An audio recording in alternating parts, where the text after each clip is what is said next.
everybody. Welcome to another edition of Yo DNB Raps.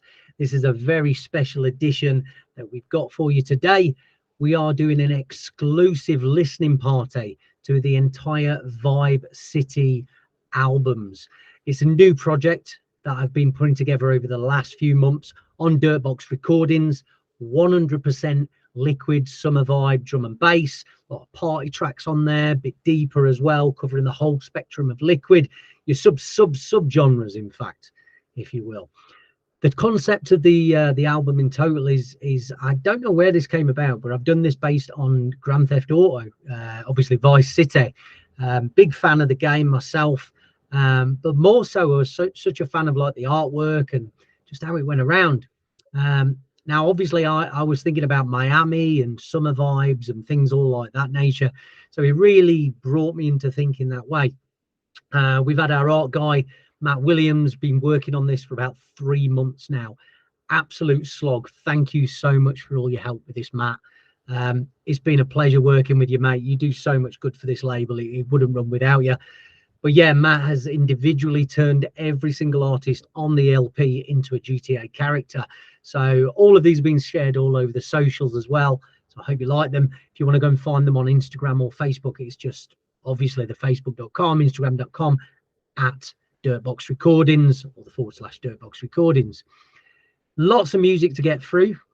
We are gunning this label ahead with 4 singles coming out 4 weeks in a row from Kusha, Sonication featuring Rio, Sicknote, and Kleu. These are massive, and we've got some interviews with some of the artists from the album as well that we'll be playing for you today and having a chat while we listen to the tracks. So I'm here just before we do that to go into a few of the tracks, introduce you to some of the artists, let you know what's going on with this, and yeah, just have a little bit of chat. And I'd like you to comment, obviously, and let us know below in the comments what your favorite tracks are that we're playing today. So without further ado, I'm going to start with one of the first tracks that we signed for this. This is basically an alias of a Neurofunk producer. I'm not going to give it away because I don't know if he wants to do that, but the name is Abidance.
There you go. That's Anomalies from Abidance.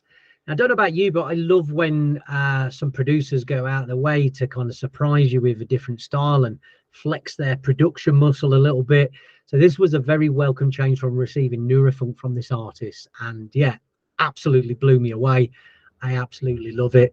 I'm sure you might be able to guess from the production techniques who it is. A very emotional track as well, a little bit different than his usual stuff.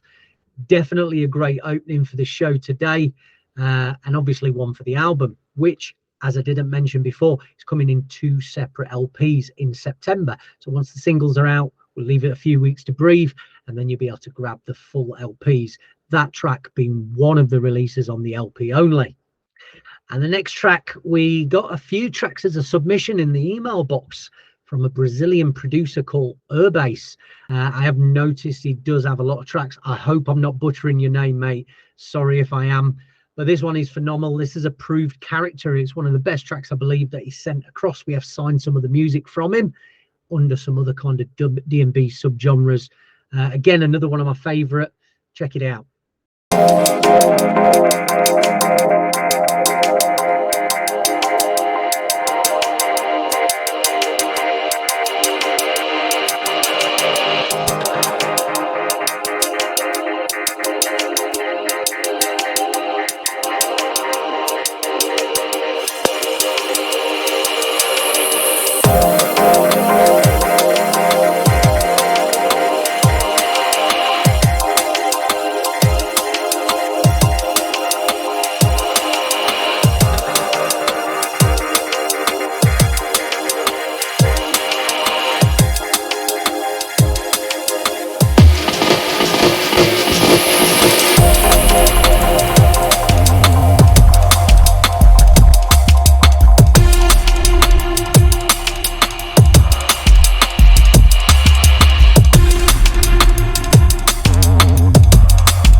very emotional, very spiritual kind of drum and bass track, as you'd expect from a Brazilian producer. He's our first Brazilian on the label.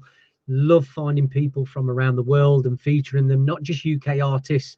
We love to get everybody involved with this. Can't wait for you to hear what he's got coming out in the future as well. Big up her bass for that one. And the next one on the album to listen to, well, there's actually two tracks here. They are from an artist called Puzzled, who's currently, I believe, based in the Netherlands.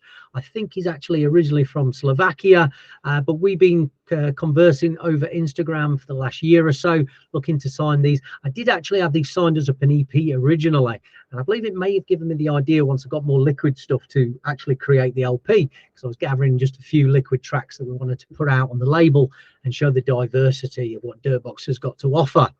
So these two tracks, we're going to play them back to back. They're a little bit more ravey, a little bit more dance floor orientated. Check them out.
Next one is the duo of Scuff and Scandal, UK producer and UK MC, teaming up for this huge release with us.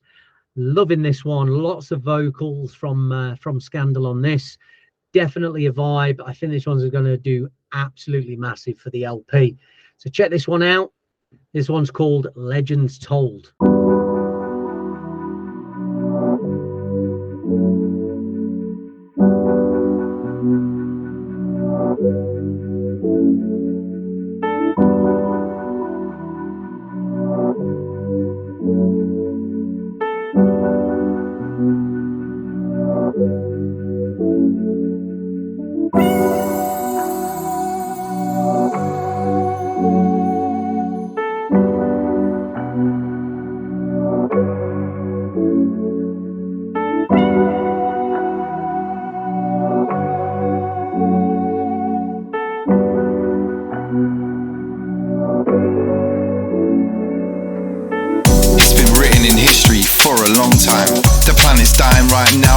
Very eyes, Antarctic's melting at a rapid speed. Water forming moonlands in the ice sheets. Global warming on a massive scale. Whoever's put in charge should be in jail. To line the pockets full of big man, full of greed. Who put the leader in charge? Did we agree? Waiting in the background for it to unfold. Let a truth be spoken for every household. If we don't act now, we're gonna lose her. No going back in time, back to the future. The seas are rising, you can't fake that. Are you just gonna sit back and take that? It's about time this government acts. Stop the drilling fossil fuels and its dirty impact.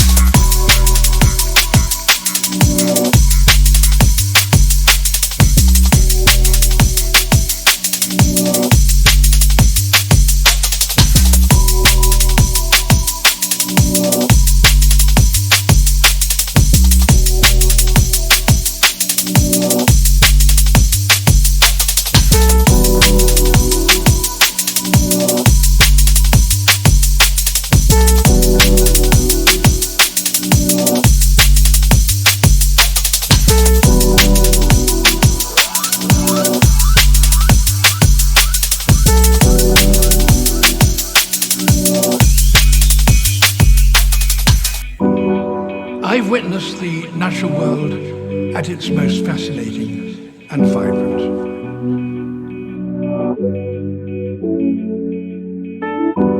But I've also witnessed startling changes that are today threatening our very civilizations.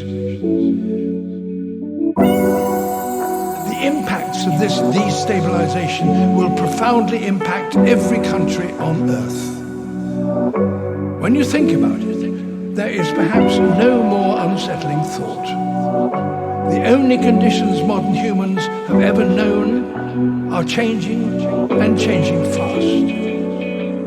The world's turning, but are we learning? I don't think so, we're just burning. Hurting everything that surrounds us. Mother's nature, beauty, it's all around us. It's a puzzle, needs fixed. Piece by piece, let me put that in the mix. Legends told, 100 years now. Talk about we messed up, all we thought about was pounds. Everywhere flooded, like that. Was warned about and talked about, and that's just pure facts. Time to heal the world from within. Let's start a trend in our hearts, and that's where it'll begin. Marley sang One Love, and he meant it. Lennon sang Imagine, and they left it. What's stopping us now? Making change, setting examples. Stop looking around for someone else to blame. See that sun shining bright, and if we don't listen soon, gonna turn off our lights. Mother nature, beauty and life, we'll all die soon cause we can't get it right. See that sun shining bright, if we don't listen soon, gonna turn off our lights. Mother nature, beauty and life, we'll all die soon cause we can't get it right.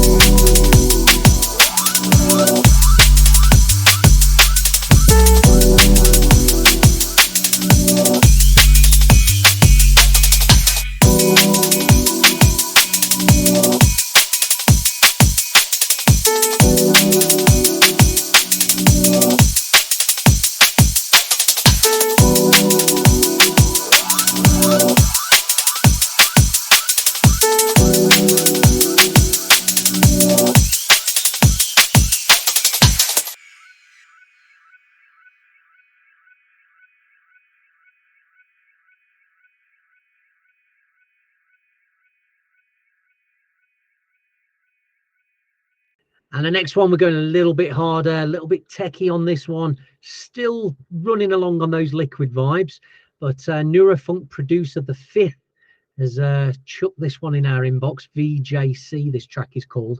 Absolutely phenomenal. You can really use this as a crossover for harder styles of drum and bass. I'm finding it's going down really well in my sets, just as a kind of link between some hard tracks or even ending a set as well. So big up on the 5th, really surprised me with this one. This is VJC.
And next up, we have got one of the originals, one of the OGs on Dirtbox Recordings. He was there on our very first few releases. He was actually egging me on to start a drum and bass label back then as well. So thanks for this. Obviously, my partner in crime on the VTO Records label, Traced. Changed his name recently, TRCD with the syllables, new fresh start, some great music in the pipeline. But he did a VIP of Phoenix, which is one of his older tracks on Dirtbox Recordings from a couple of years ago. One of my favorites on the label is a bit more of an emotional, kind of harder neurofunk track, but he's kind of toned it down for this VIP. It's got lots of jungle elements as well. I think it fits really well on the LP. Not a lot of people would put something like this, obviously, on a Liquid LP. I beg to differ. I think it really gives a nice contrast to the rest of the music on there and fills it out well. Definitely one of my favorites. This is the Phoenix VIP.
Diamonds last forever, but is it really true?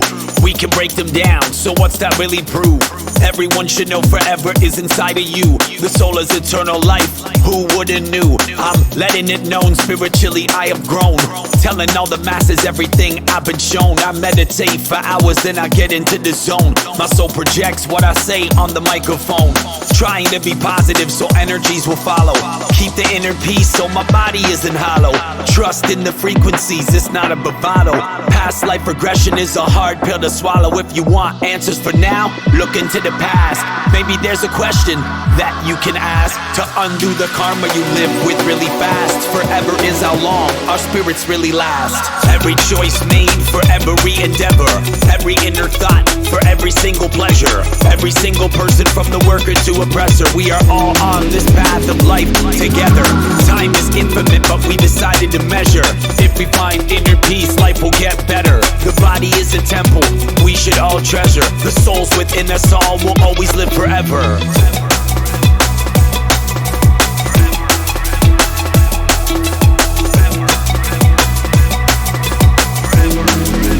Always live forever.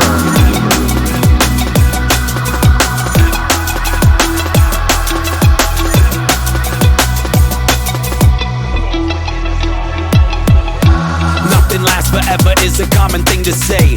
I do not believe this in any type of way. From the physical realm, we need to break away. Love who you are, awake you will stay. It's the strongest feeling that we need to obtain. Once achieved it, we must maintain. Stay calm, collective, righteous, sane.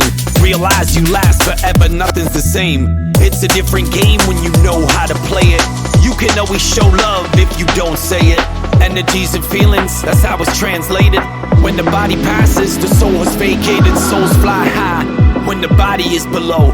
Keep the frequencies high and never let it low. Every day I show a smile with the afterglow. When I see a different soul, I always try to say hello. Every choice made for every endeavor, every inner thought for every single pleasure, every single person from the worker to oppressor. We are all on this path of life together. Time is infinite, but we decided to measure. If we find inner peace, life will get better. The body is a temple we should all treasure. The souls within us all will always live forever.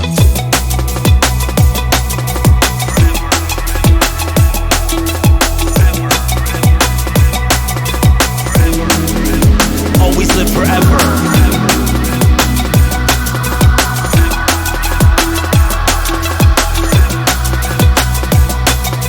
The souls within us all will always live forever.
Move the mountains so you can see. There is a future for you and me. There is a future for you and me. Now or never, here it comes.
So without further ado, we've got our first guest on this episode of Yo DNB Raps.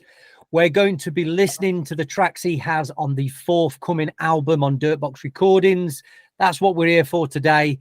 He's calling us all the way from Toronto, Canada today. I don't know where this geezer is from time to time. He's flying everywhere. Chris Cruikshank, Sicknote, how you doing, buddy? I'm great, bro. Thanks for having me on today. It's an early morning for you in Toronto, isn't it, Chris? It is, mate. It is. You got me up. It's like 8 a.m. Well, thanks for that, mate. I do appreciate it. You won't catch me if I'm not working getting up at them hours. So fair play to you, buddy. How's the weather and everything over in Toronto at the minute? Oh, it's summertime. It's beautiful. Beautiful. You can't get better. Coldest Winters and hottest summers, isn't it, from what I remember there? That's pretty much it, bro, yeah. That's it. So obviously you're not based in Toronto full time. I know you spend a lot of time there. Where are you actually from in the UK originally? Originally, I'm from Hastings, down on the south coast. I see. It's been a long time since I played down there. I DJ'd on Hastings Pier for HTID about 20 years ago. That's my only visit to Hastings. You know what? That's the go-to. Every time I have a conversation with somebody that's sort of, been around for a while, and that's always, oh, Hastings Pier, Hastings Pier. So, and I kind of missed it. So, my age, I just missed out on it. So, fair play to you, mate. Well, it was, it was, from what I remember, they had some good parties down there. There was a lot of good drum and bass, happy hardcore, hard house. Everything was down there, weren't it? Yeah, for drum and bass, it was sort of home to like Heat. They had the MC conventions with Skibber and Shabba down there. A lot of, like large reputable bands, brands. Yeah. So what year did you get into the drum and bass scene? And was there anything before that you were doing? I started mixing originally around 2009. Just kind of got into it with a few of my friends that were kind of like the main guys for the local scene down there, and I just got into it through them. Like there were some super talented guys, and just sort of learned to mix from them, and then just naturally progressed and went on to do my own thing. From what I remember in our chats quite early on as well, you got involved in a group with Shabba D, didn't you? And also with Bar Rage. Tell me how that came about and what you were doing with those guys. Well, so the Bar Rage thing's a more recent thing. It's not like a crew affiliation. It's just for the label with releases and with the booking agency. But with regards to higher level with Shabba, it was just kind of I was actually promoting at the time, and you know how it is. Obviously, when you're running local shows, you bring in a couple of headliners, and I ended up working with him on with Shabba on a few shows, and I guess kind of just almost like in the same way you get scouted for like a football team, for example, just kind of we just clicked. He obviously just I guess he saw something in me, and I was only young back then. I was maybe like 20, and we just kind of went from there. Kept in contact. Ended up going out to New York and Toronto together. I did a couple of shows out there with him and Nicky Black Market, and I guess that was just kind of like I don't know, it's like an audition, I guess. Like, yeah, well, it is the went out there. Yeah, kind of just went out there together. Did the shows, done well, and then just had a conversation from there. And he ended up sort of bringing me in with the the original sort of higher level lineup years ago. And we was all rolling together for a good few years and that, and then eventually kind of just wanted to pave my own way, as well. Yeah, it sounds like a great opportunity you had. I mean, when you see things like that, it's always good to jump on them because you never know where it's going to take you, do you? And absolutely. Sounds as though obviously this took you abroad. And is this where your connection started with Toronto then? Because you just mentioned it there, and I know you're there quite a lot. Yeah, I mean, I've been playing out here since probably 2011, I would say. I've been sort of doing pretty decent shows out here since then. And yeah, it's just always been like when I got to the point where I was regularly playing abroad, Toronto was always, like sort of 2-3 times a year consistently for like years on end. And I don't know, I've just always had love for the city out here. And then when the circumstances sort of allowed me to make a move, I kind of just went with it. So I've like I said, I've got a house here and I've got one back in England. So I kind of split my time between here and Europe, but I try and spend my summer months out here now. Fair play, mate. Yeah, I do love Toronto. I've had the pleasure of obviously playing over there a few times as well. And I think you're right, isn't it? Once you get into, if you find the right clique and the right, the right group of people and that, you'll end up going over quite a lot. And from what I gather as well and what I see, you're like me, you probably play outside of the UK more than you do in the UK as well, which I do quite a lot. Yeah, it's I don't know. I've kind of, I mean, this past year, obviously, I've done some decent shows back in the UK and that, but I don't know. It's kind of in my early career, I was doing a lot, obviously throughout the UK and that. But now I've kind of, I don't know, I've almost turned into more of like you're saying, like a touring DJ. Like like next week I'm out in Vegas, LA, New York, and Baltimore with the World of Drum and Bass, with like SS, Ragga Twins, Critical Impact, Ed Rush and Optical, and TB. So I mean, I'm not going to complain, but No, of course. it's No. nice. It's nice to be going around, you know. Well, I fly the flag for that as well myself. Obviously, if you think of people that have kind of championed that way of more gigs abroad than in the UK, you know, there's artists like John B. He's obviously quite a big one who obviously pushed on that, and audio as well. You know, you can find them all around drum and bass. But yeah, I mean, I love that aspect of it, the touring side of it, and it's hard to put your finger on it. I think maybe it's because the UK is quite oversaturated. And, you know, if you get with the right people in obviously these different cities and countries as well, you've got friends for life there, and it's not oversaturated. You're a headliner, an international name that obviously can help their brand and things like that as well. And it can go from there. That's kind of what I found with it anyway, basically. Yeah. I mean, networking's obviously, for me, I think, in the day and age we're living in, you know, like you're saying, with it being oversaturated, there's you know, there's 1,000,001 incredible DJs, great producers and stuff, but ultimately, you know, like there's the saying, you know, your network is your net worth, and that's a very, I think that's a very fitting statement for if you want to be successful as an artist. I feel like networking is just as important as talent at this point. 100%. So obviously you're in Toronto quite a lot. Let's keep talking about that. What do you really love about Toronto then? Because like you said, you're spending your entire summers there. What is it about Toronto? I don't really know. I don't know if it's kind of like my first international love affair, if you want to call it that. I don't know. It was just the first city that really sort of embraced me as an international artist. Like I said, I've been coming here for a long time now. And a lot of the guys that I started off playing for as promoters and that are now, you know, like good friends of mine. A lot of, you know, I've met people throughout my journey over here over the last 10 years or so, and it's just, I don't know, it's just a different way of life here, and I'm here for it. I mean, I enjoy it here. So the raccoons running around the city don't really put you off. I don't. Fuck me up, that did. You know what? I will get one. Pet raccoon. It's my mission. Mate. Get a raccoon.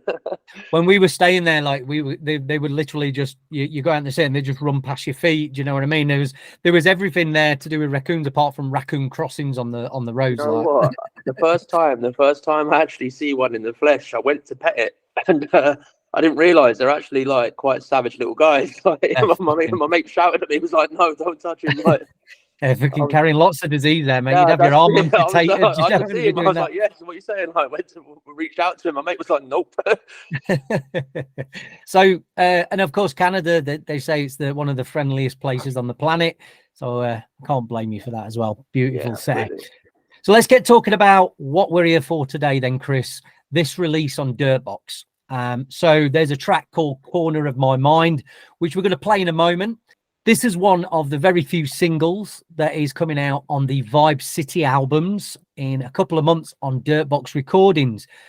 Obviously, this track was the standout of the two. There are two tracks on the album. We will be listening to them. So how did Corner of My Mind come about? I know we got in touch when you saw I was pitching out there for the albums, but is this quite a fresh track, or you've been sitting on this for a while?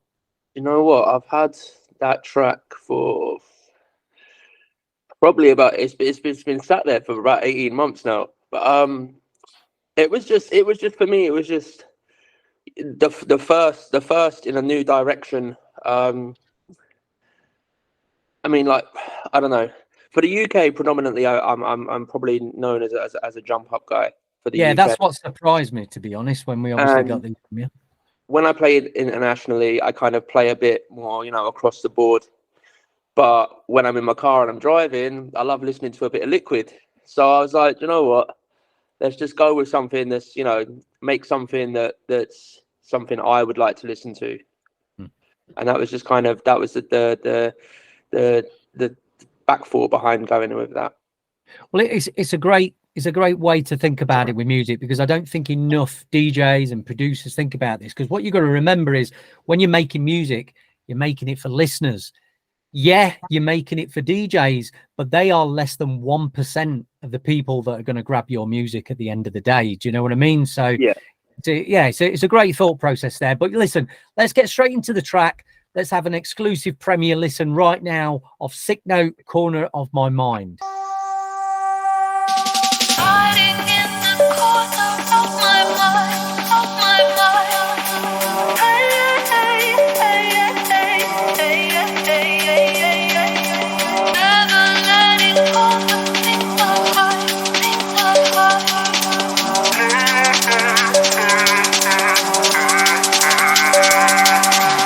Hiding in the corner of my mind, of my mind.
So great track, Chris. Loving this.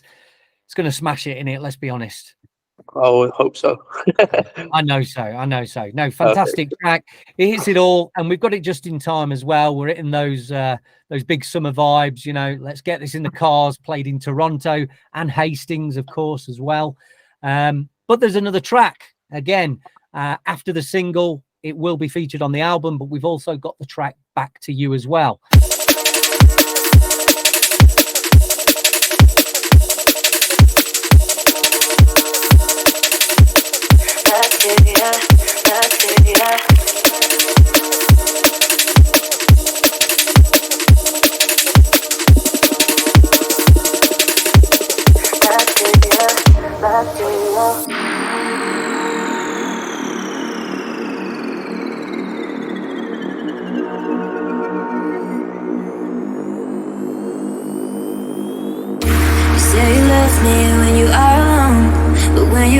You don't need my love.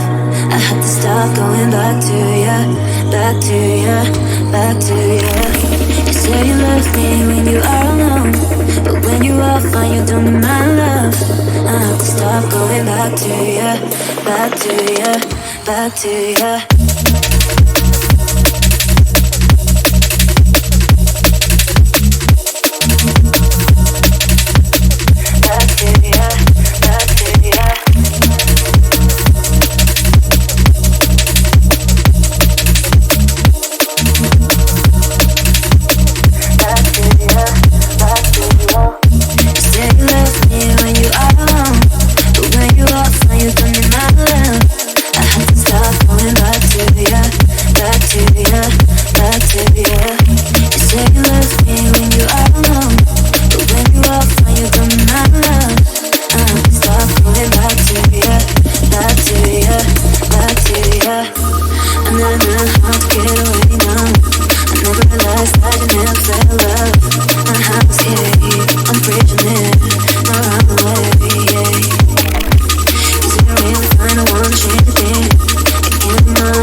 So where do we come from with this? Is it a similar process of Corner of My Mind? Anything interesting to let us know about this track? Yeah, no, just when I produced that track, it was just kind of it was just very fitting for what I was going through in my personal life at the time.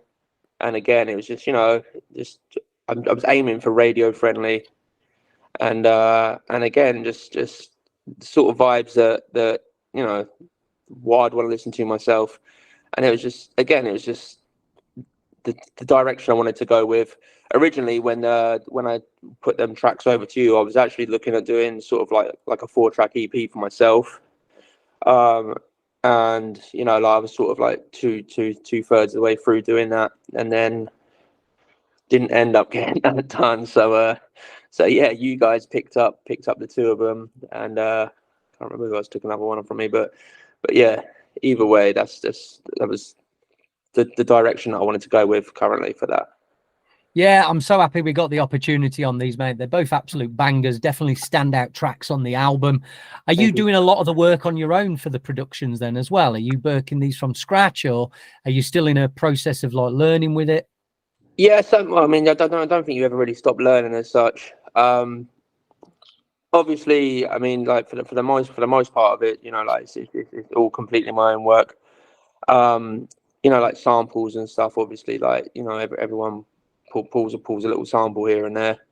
And you know, like obviously, like you've got your friends in the scene that, you know, you draw a bit of inspiration from, or you know, like constructive criticism from, you know, like. But yeah, for the bulk of it, I have got a couple of collabs coming up with pretty well known guy as well. I won't drop who yet, but it's going to be it's going to take it up another level. Excellent. Maybe off camera you can let me know what's going on. Yeah. We can do that off camera. So there's lots of new music in the process.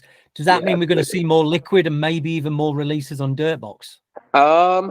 So I've probably got a couple of Liquid bits that need finishing up, and then moving forward, I am going to go revisit the jump up scene again.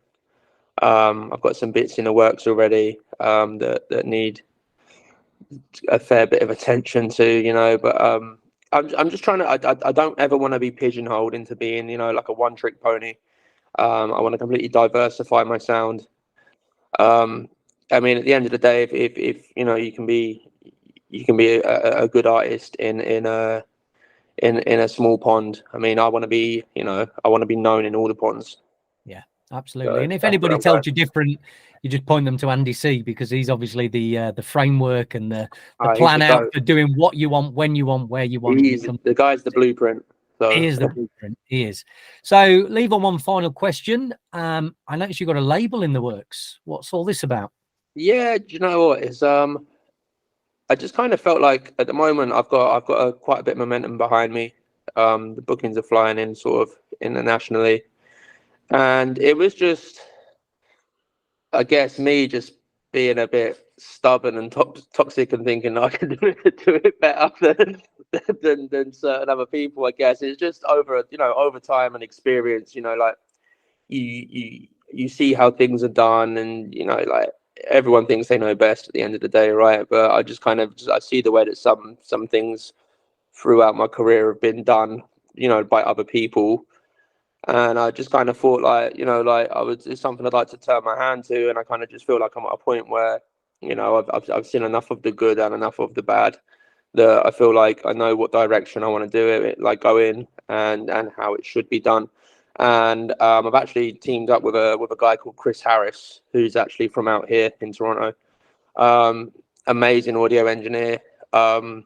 He's got the business, more of the business brain behind him than me. And but I've got the you know, like the links and the scene knowledge. So I just feel like it's a good partnership. That's great. That's fantastic. And yeah, I get what you're saying about that. I mean, me with the labels, it started off obviously just you're getting music sent and you just want to release more stuff. But then it got to a point where you got to process and you realize just how to make it work and treat the artist right. And you'll be privy to this in the coming weeks now that this release is coming out. You'll see what my workings are as a label owner and what I do. And I think it matters a lot, doesn't it? You know what I mean? When you see the bad, you see the good. and you want to emphasize on that. You want to give artists a better experience, because there's a lot of That's it. I mean, first and foremost, being an artist myself, I know how, I want to incorporate the sides of it. Like, like I want to do things how I'd want it to be done for me. Exactly.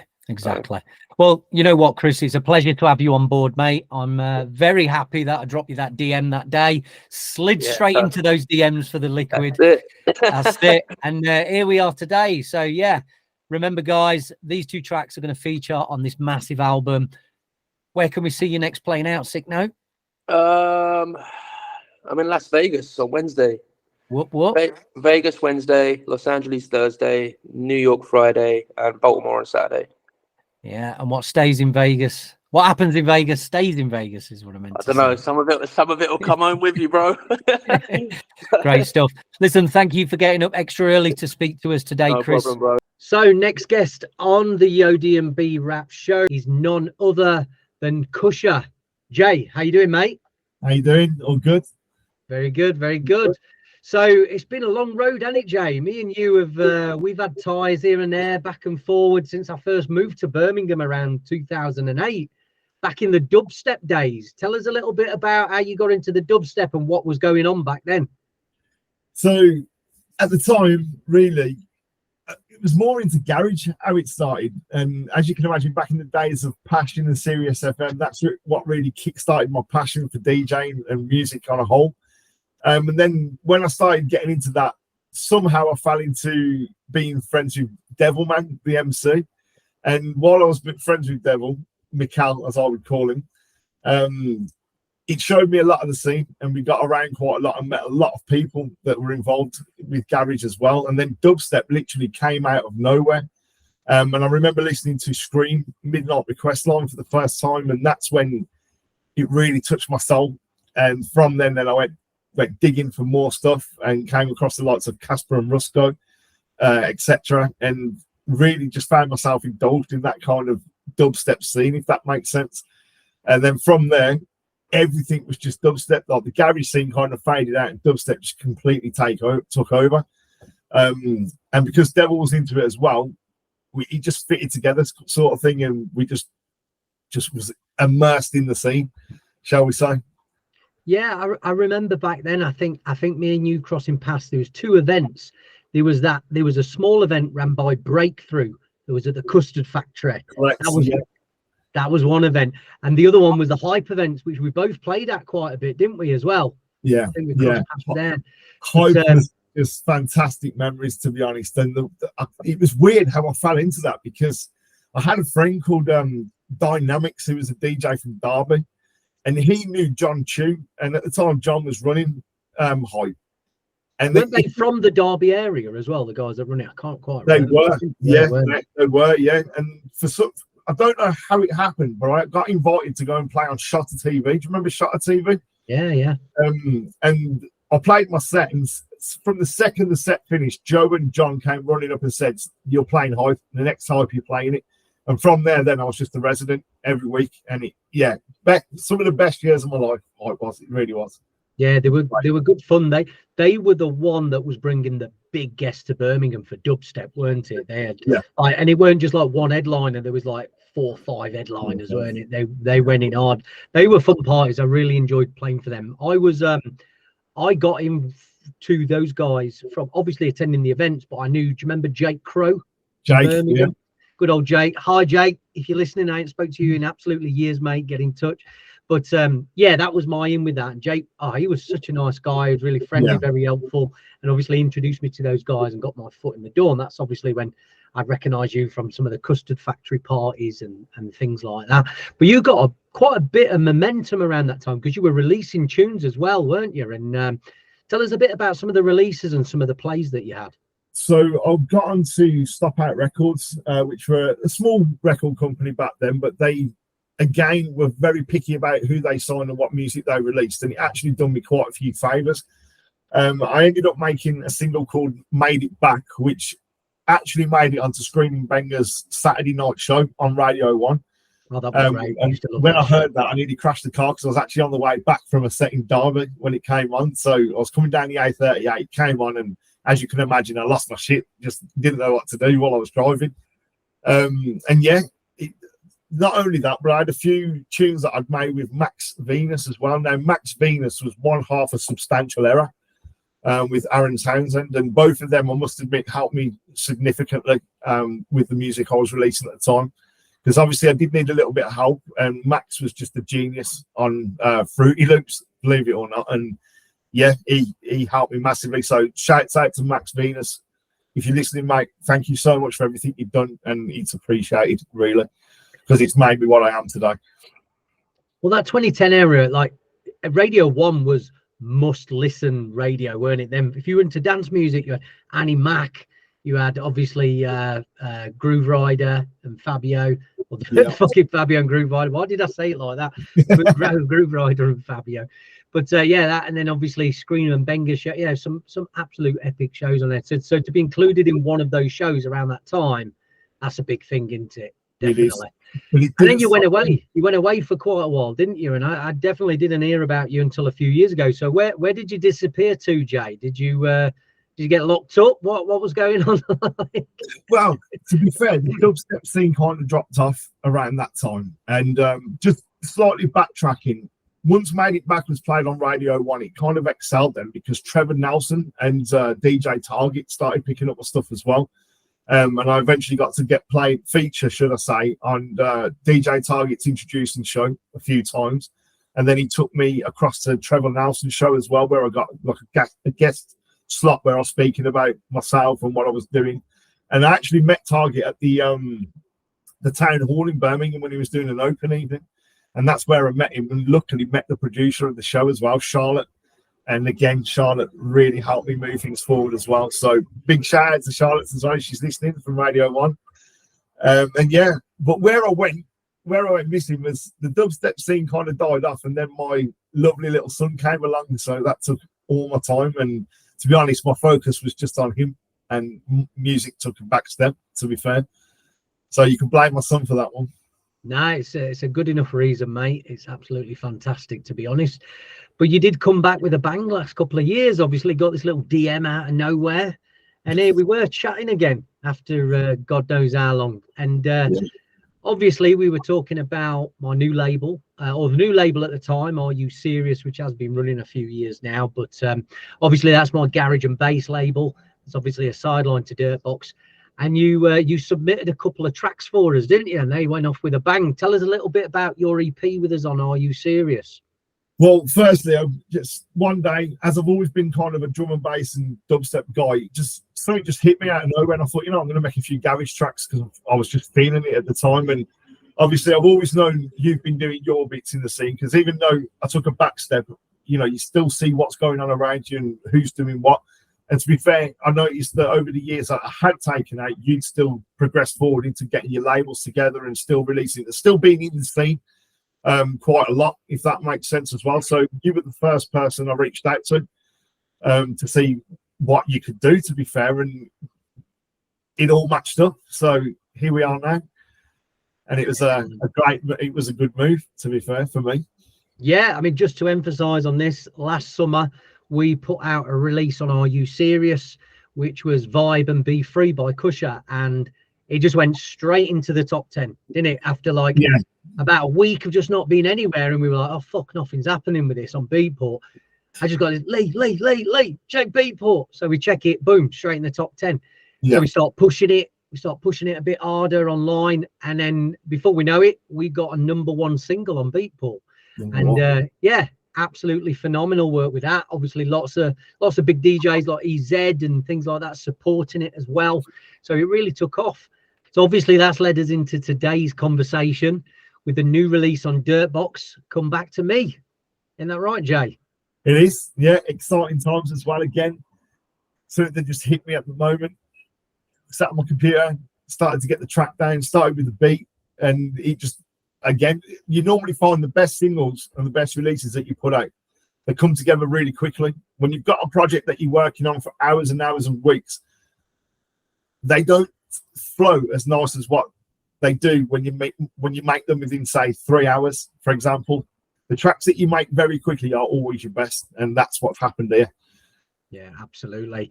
I mean, obviously for this, it couldn't have come a better time. I mean, obviously you have definitely got the knack for making tracks that are just very accessible to everybody. I mean, look back to your dubstep days, they were getting played on Radio 1, and then as soon as we're talking again and releasing again, we'll talk about that in a bit, Radio 1 are knocking on the door yet again.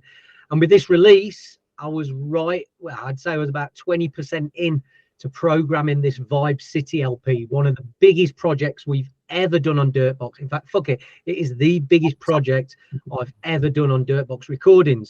2 albums, 4 singles, all focusing on liquid drum and bass. So when you submitted this, it was a fucking no-brainer, mate, wasn't it? It had to be part of this album. We had to get you on board because obviously it's been a few months since obviously the Are You Serious Garage release started to die down a little bit. So yeah, very happy to this on. But you know what? Talk is cheap, mate. Let's have a listen to the track. This is the listening party for Vibe City, and this has Come Back to Me by Kusha. Come back to me.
phenomenal release. This will be the first single that's released from the album. This is out on August the 11th, so make sure you're pre-saving this copy, adding it to your Spotify playlist, and of course grabbing that download on Beatport before the album hits in September. Jay, what a fucking tune, man. This one's going to go off, I think. Thank you. Yeah, I've had nothing but good feedback on it, to be fair, and when I listen to it, it kind of does. I'm quite an emotional person, so I try to make emotional music, and when I do listen to this track, it makes the hairs on my arm stand up, basically. So yeah, I've got a lot of confidence within the tune. So yeah, they say the good tracks take you somewhere, that either you remember or you feel you should be there when the track is playing it. And straight away, as soon as I hear this, if you're from the Birmingham area, you'll get this, but you should be on the Mill or the Rainbow, whatever you like to call it. You should be on the rooftop venue there. They've got a big outdoor venue on the roof overlooking the city, all the industrial side of Birmingham. It's fantastic. This tune reminds me of partying there like around 2017, 18, just in the middle of summer. It's got that vibe, hasn't it? It's a true summer Birmingham vibe. You've hit the nail on the head with that. Yeah, well, I like to be happy, so I like to make happy music, if that makes sense. Yeah, absolutely. And you can do that as well with, without just splurging out something for the masses, can't you? And this really does, it's all those spots, like I said. And speaking of obviously gaining momentum, not only did you have a release with us that got to #1 last year in those charts, but BBC Radio have picked it up as well. Do you want to tell us a little bit about that as well, Jay? What's been going on the last couple of weeks, what we've been chatting about? Yeah, no worries. So one morning, about 2 weeks ago, I woke up to a lovely email, and it was to say that basically my tune had been selected for BBC Radio Introducing, which it got played last Saturday night by Theo. And then I woke up to another nice little email that basically stated that the breakfast show on Radio WM had picked it up and was going to have it as their track of the week all this week. So it's first day today. And yeah, it went very well. I had to do a little interview as well. So not only play my tune, but you're getting a bit of insight into me as a person as well. And that's being broadcasted all this week on Rakeem Omar's breakfast show on Radio WM. Yeah, so make sure you go and listen back to that on the Rakeem Omar show. So just so everybody knows, BBC Introducing, and you upload your music to this, you can get a play. It's an online radio platform run by the BBC. Gets a lot of new artists obviously discovered on there.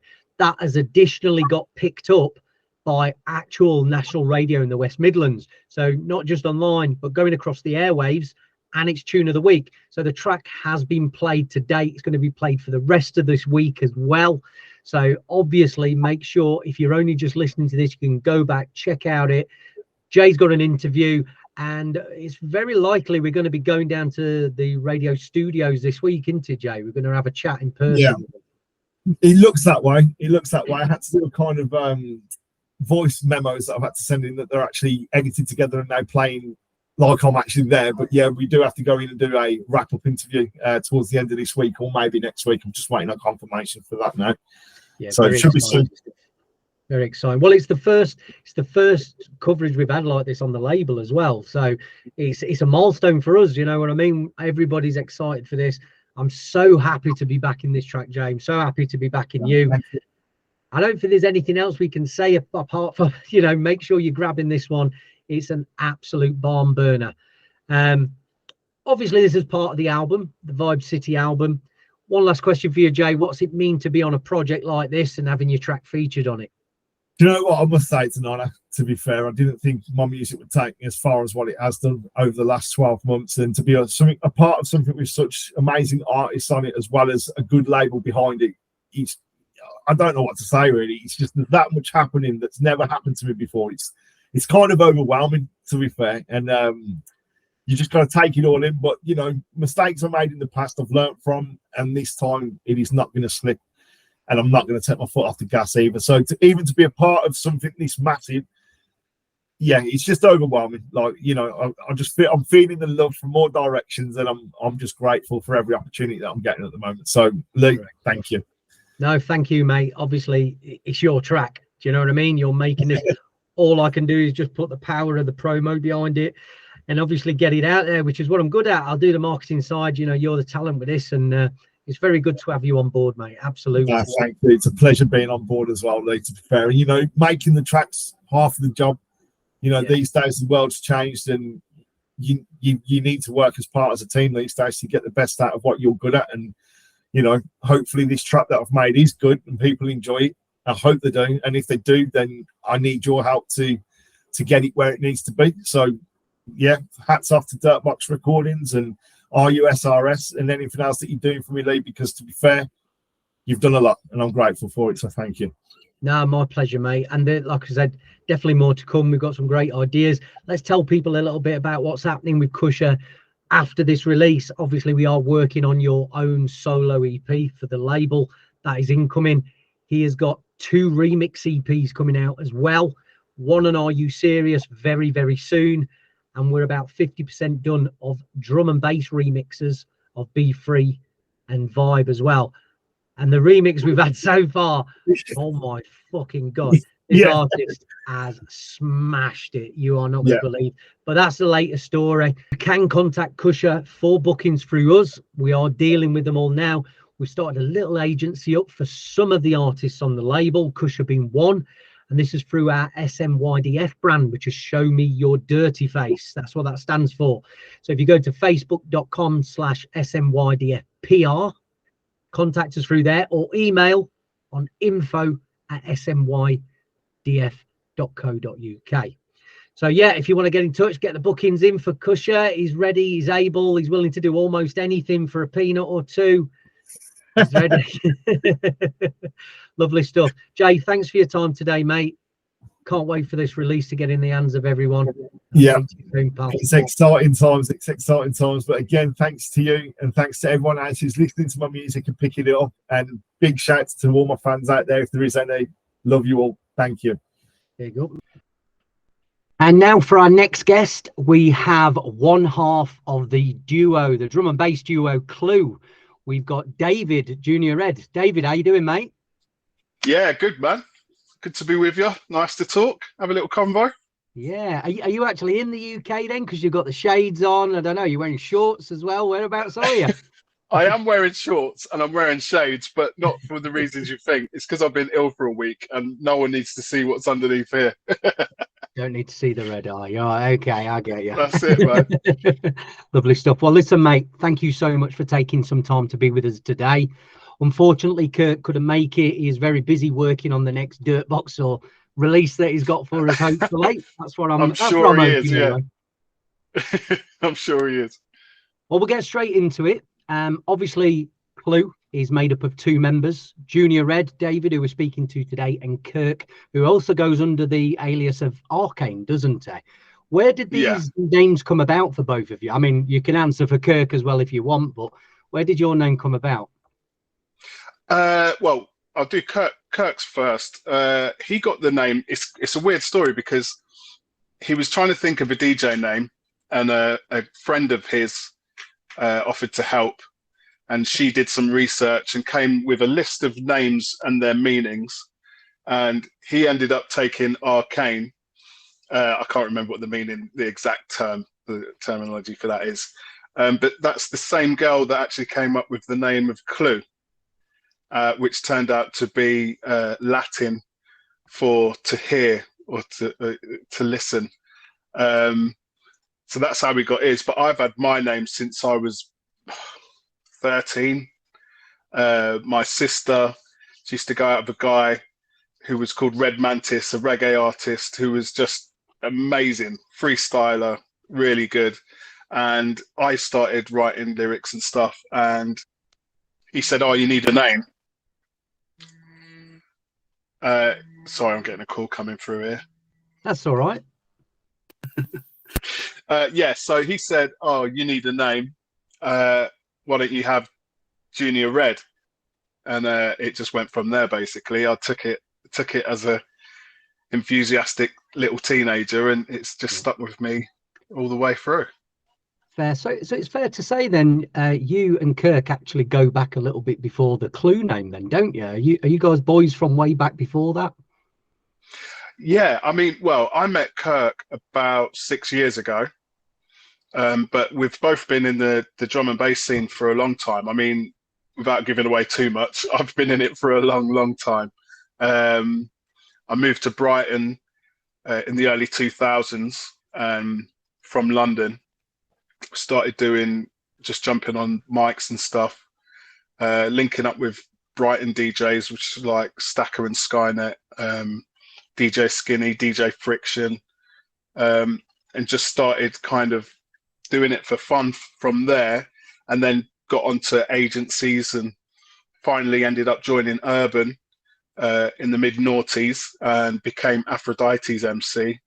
So I spent the good 10 years traveling the world, really, MCing for Aphrodite, building up a name around Europe and being relatively unknown in the UK. And Kirk linked up with the Breaking Science guys, and was like a room 2 DJ for a long time, progressed to room 1, and then we kind of linked up, and the Kleu thing took over from there. Yeah, I mean, I've done my homework. You guys have had very much storied careers together, a separate, haven't you, before you got to Kleu? So what made you want to get together to create this new brand? Because you're almost, in a way, you get a new name, you're starting from scratch again, aren't you, really? What made you want to obviously get together and do that after having such a big career, both of you? I think that was a major part of it, actually, was starting again, having a clean slate, not being judged by what we'd done in the past, obviously. My situation was with the agency I was with. I don't know, it got kind of complicated with fees for with Aphrodite going down. And obviously I was cut loose from the agency. So I was at a bit of a crossroads in my career where I was pretty much ready to hang up the mic and you know, start a business, get a real job. But Kurt came along, asked me to do some MCing on some mixes for him, and then showed me a tune he was working on. I actually sung a verse and a chorus on the track. And I tried to work with other people in the past. I didn't really know that much about production. And everybody I tried to learn with before that, we didn't really click, but me and Kirk really clicked. And we were just like, do you know what? Should we give this a go? We're not getting any younger. Let's give it one more go. And we gave it a go. We treated it like a 9 to 5. So we're in the studio as much as we can from 9 to 5, Monday to Friday, then off doing our thing at the weekend. So we just decided to fully commit to the production like a full-time job, and it's kind of working out. So yeah. Well, it shows, as I say, the output shows, and we'll come to that side of it in a bit. But like, when you obviously joined together as Kleu, what would you say both of your roles are in that name? Not just with the performing side, which obviously I'm sure you're still doing the MCing on that, but obviously with the tracks as well. How are you both involved? Well, like I said, I didn't really know much about production when we first linked up, and to be fair, neither did Kirk. So we decided to learn together. So it's literally been 50-50. YouTube videos, online courses, trial and error, a lot of error. So we learned together. We failed together, we won together, and that's how it's been. So there's not, I would say sometimes when it comes to processing vocals and stuff like that, he'll look to me for that, because obviously being an MC for most of my career, it's kind of a natural thing for me to do. But other than that, it is pretty much 50-50. He'll come up with an idea, we'll develop it together, finish it together. I'll come up with an idea, because we both obviously have our own setups. So we'll have an idea and come together to finish them off and polish them and add the detail. It's good. You've both definitely got something to kind of bring to the table with that, isn't it? And there's not many MCs, big or small, that actually move down that role predominantly after MCing as well. So you're one of very few, I think, as well, aren't you, David, doing that? I am, yeah, I would say that. There's MC Verse is probably one of the only other MCs I remember actively producing, and he only did that for a while, as far as I know. I think one of the most popular one is Strategy, isn't it? He actually releases on quite a few as well, on just producing his own tracks as well. So oh really? Yeah, That's good to know, because I rate him as an MC. So yeah, absolutely. I think more MCs should produce, because they have a different kind of perspective on music to DJs, I think. 100%. 100%. Yeah, but I've always been the kind of MC. I'm not a kind of cha-cha-cha-cha MC that just goes rapid all over music. I've always loved the music first and added the MC, my hosting and MCing on top. So yeah, it's always been about the music purely for me. I'm a pure drum and bass purist. I love all of it. Yeah, absolutely. Yeah, that, I mean, obviously letting the music breathe, but also adding those elements that are actually needed to the live component. That's what makes a good MC in my eyes, definitely. Yeah, ditto. Feel exactly the same. Kleu is definitely blowing up, and we'll come to some of this in a moment. But do you guys see yourself as actually performing as solo acts as well, or are you just totally both fully focused into the Kleu project? We perform solo here and there, usually for friends. Yeah. Excuse me, and locally around Brighton and stuff. But our main aim is to, as a duo, progress and make a good name for ourselves.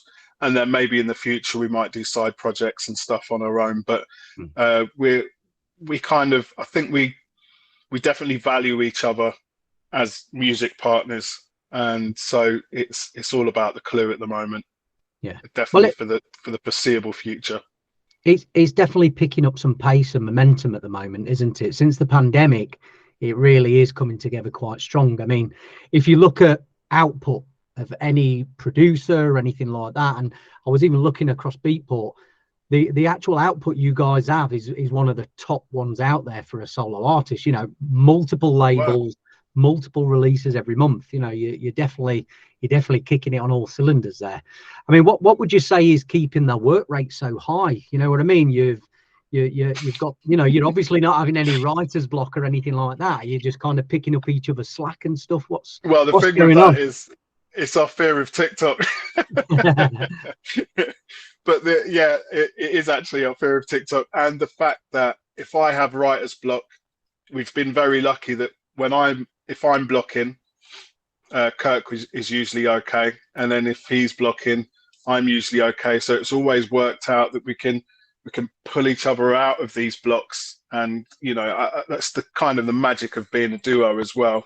If I was a solo artist, there'd be huge swathes of time where I'm just not feeling that productive.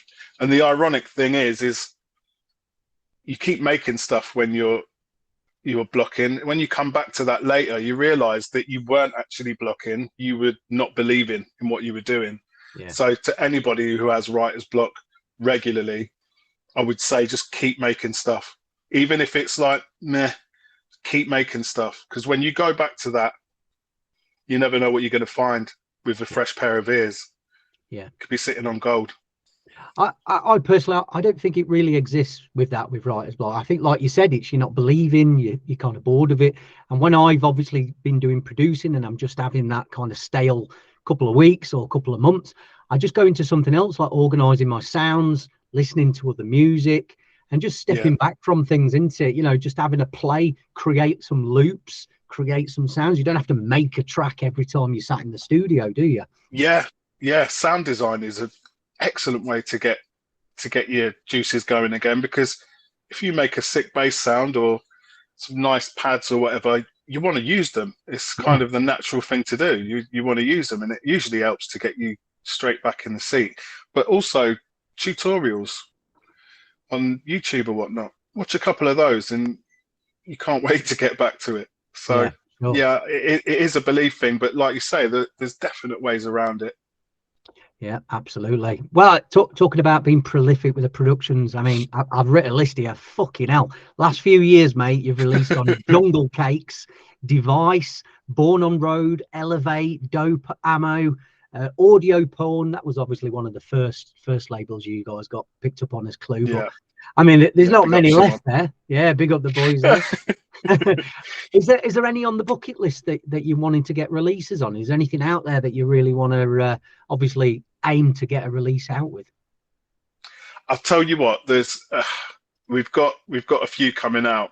I can't say who yet because they're bucket list ones. Yeah, definitely. Brilliant. And we've got bucket list labels waiting for material as well. So yeah, I wish I could give away more, but yeah, the bucket list is getting ticked. It's amazing. I mean, it helps that me and Kirk have been in the drum and bass industry for as long as we have, because we've met a lot of people along the way, and I don't think, I mean, it's kind of an untold secret, but everybody knows it. You would have heard it before. A lot of it comes down to who you know, and not what you know. Yeah. And obviously, we've made links over the years, and that's opened doors for us.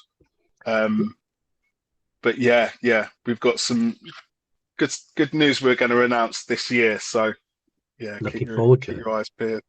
Yeah, looking forward to that. Well, I mean, talking obviously who you know and what's happening. Like I say, like you said before, you guys have had a bit of a storied career. You've played some massive events, but you've got to give yourself some credit as well. Like I say, using that brand new name, Kleu, you do have that kind of starting from scratch thing, and it seems as though it's starting to pay off in the booking side of it now. I mean, suddenly you guys are on at WAH, Glastonbury, Boomtown, Printworks. Like, there's not a big lineup that isn't wanting to include the Kleu name. So, you guys have got that rolling. Do you think that's coming from obviously just the past experiences, or do you actually see the new work paying off for these gigs, and that's why they're coming from? Yeah, I think as well, like you say, with our output and the fact that Kirk is an absolute social chameleon. He gets on with everyone. He's a really easy to talk to guy. He's very friendly. He's so good at networking. And it kind of seems that we don't just make acquaintances or links around the scene. We make friends, and it kind of spills over, and it turns into bigger things and bigger projects. So yeah, on that respect, we're very lucky that we both bring different aspects to Kleu when it comes to making music, and when it comes to networking, and when it comes to just getting it out there. And it seems to just have worked quite well for us. Well, talking of obviously output, the reason we're here today, David, obviously we've got this amazing track Lost that's featuring on the Vibe City LP, and of course you are one of the very few that is a single release as well.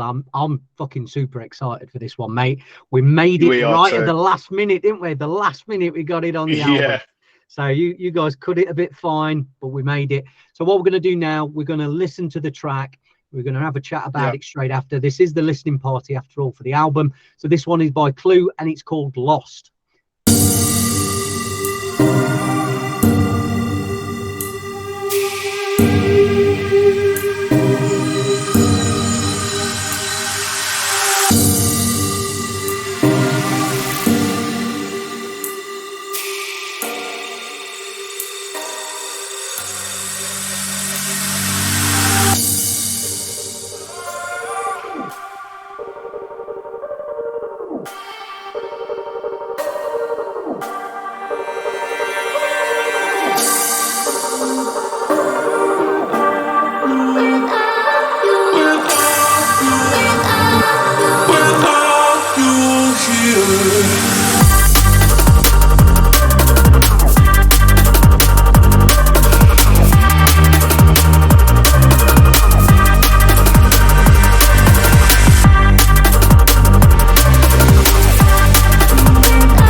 Okay, so that was Lost by Kleu. David, phenomenal track, definitely a standout one on the album. How did this one come about?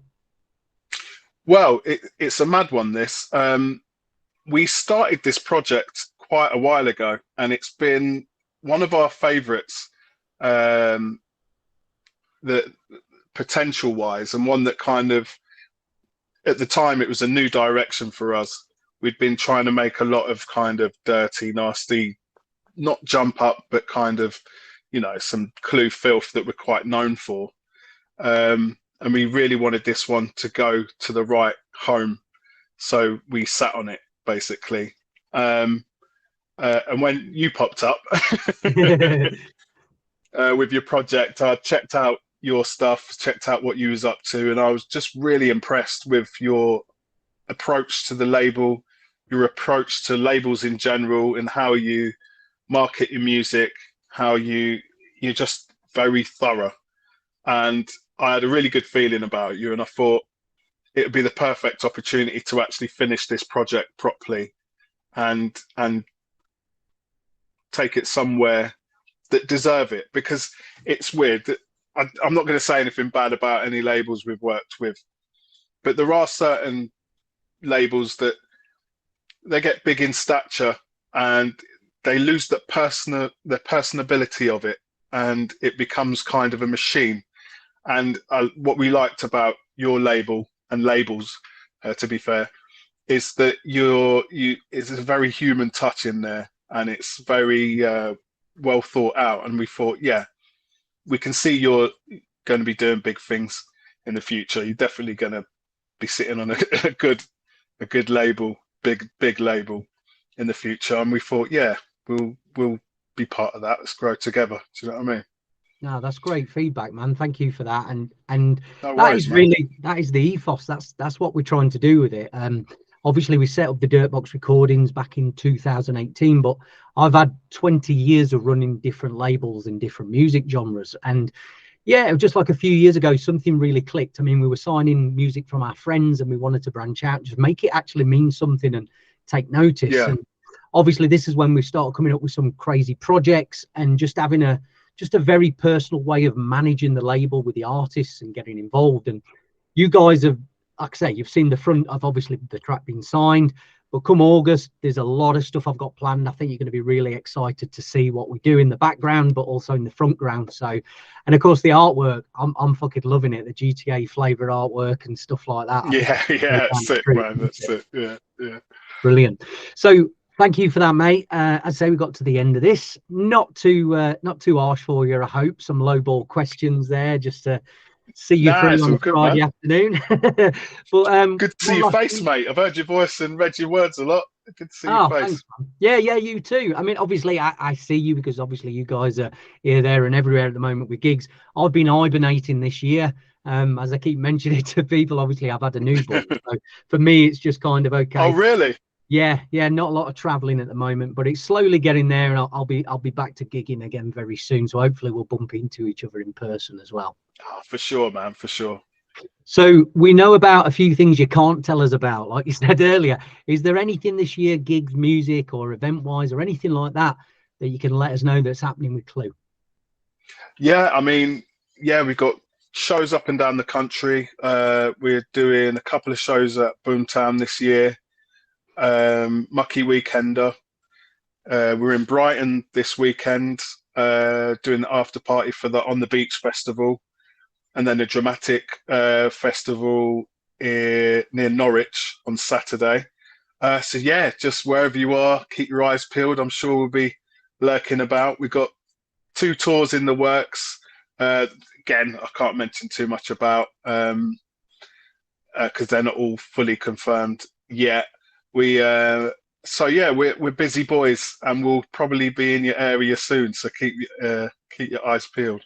Glad to hear it. We'll have to get something sorted where you guys come up to Birmingham as well for one of our parties. We've put it, like I say, with the baby here. I'll put him on hold this year, so we'll get in touch to sort that out. How can people go about booking you both, David? Hotcakes agency. We just started with our new agent there called Gemma. If you hit up Gemma at Hotcakes. She'll sort you out, and you can have us playing in your town one day soon. Nice little plug there. Listen, thank you for your time with us, David. Can't believe we've got this track on the album. Like I say, it was very last minute. I was kind of touching cloth a little bit there, thinking, is this going to land? But it did. It landed in the end, and we got it. I can't wait for people to hear it. The single will be out toward 1st of September. The single is out, and then the album drops with a Kleu track at the end of September as well. So a very busy couple of months coming up. Have a great weekend, buddy. Thank you for your time. Mate, thanks so much. So our next guest on this episode, he has a nice little vocal number called Give You Everything, featuring the vocal talents of Laura Proudman. We've got Ashley, aka DJ Komatose. Ashley, how you doing, mate? Hi, Lee. I'm very well, thanks, mate. How are you? Yeah, really good. Thank you for coming on the show today. This is the first time we've had kind of a face-to-face together as well, haven't it? Apart from speaking on the phone generally. So nice to make your acquaintance properly. And thank you for the track, mate. It's an absolute banger. How did it all come about? I think the track came before the vocals. I think I just I kind of had a style that I wanted to go for in that kind of like deep, dark, sub-rollery kind of way. And even to a point, I knew that I wanted a female vocalist on it. It's kind of inspired by an NI track called Save Me, featuring Charlie Bricks. That's the one that's inspired by. Yeah, so I kind of wanted to go down that kind of route. And yeah, my cousin Laura, she's a pretty good singer. So I was like, yeah, we'll get her involved in the track. I sent her the track over, and she originally sent me the original vocals on a voice note, and I used them to build the track around, and then it just went from there. And then a couple of months later, we finally got her in the studio to re-record them, so that sounded better. Brilliant stuff. Well, obviously it is a banger of track, and how useful is that, having a singer in the family as well? A lot of producers always say to me, it's one of the hardest things trying to find a good singer, and you've just got one that you've grown up with, basically. Yeah. I'm pretty lucky, but I mean, her brother Andy is also the guy who taught me to mix, got me into drum and bass, so it's kind of all rolls in the family a lot. Brilliant stuff. And you reside in Birmingham, don't you? Whereabouts are you living in Birmingham? That's right. So at the moment, South Birmingham, so Northfield, Longbridge kind of area. I've been in this side of the city most of my life, apart from a few years stint that I did up in Leeds. Okay, was that university or something like that? Yeah, I did 2 years studying music technology at Leeds University before dropping out. Oh, fair play, mate. Did you get what you needed, though? I mean, it sounds like you have. Well, yeah, I think so. I think the realization that coming out with a degree in, music technology was not going to get me, the career that I wanted to. It wasn't, it's more of a hands-on industry. You got to get your hands dirty if you want to get involved. So that's what I did. Absolutely, fair play to you, mate. Yeah, I know the area of Birmingham well. Just to touch on where you're from, I moved to Birmingham in 2007, and I was living up in Rednall, Rubery for quite a while. So obviously was some of the pubs around those ends where you are, those were my haunts as well back then as well. So, and then I've only just recently moved out of Birmingham, so I did quite a long stint there as well. But me and you have obviously almost like cross paths in a way in a lot of the clubs as well. We've been playing for the same promoters. I believe you've got some big gigs forthcoming as well, haven't you, in the city? Yeah, so I'm playing Made Festival in a couple of weeks. Really looking forward to that one. It's my first ever festival, so I'm really excited to sink my teeth into that one. That's for RCE on the home base stage. So yeah, really excited for that. Fantastic.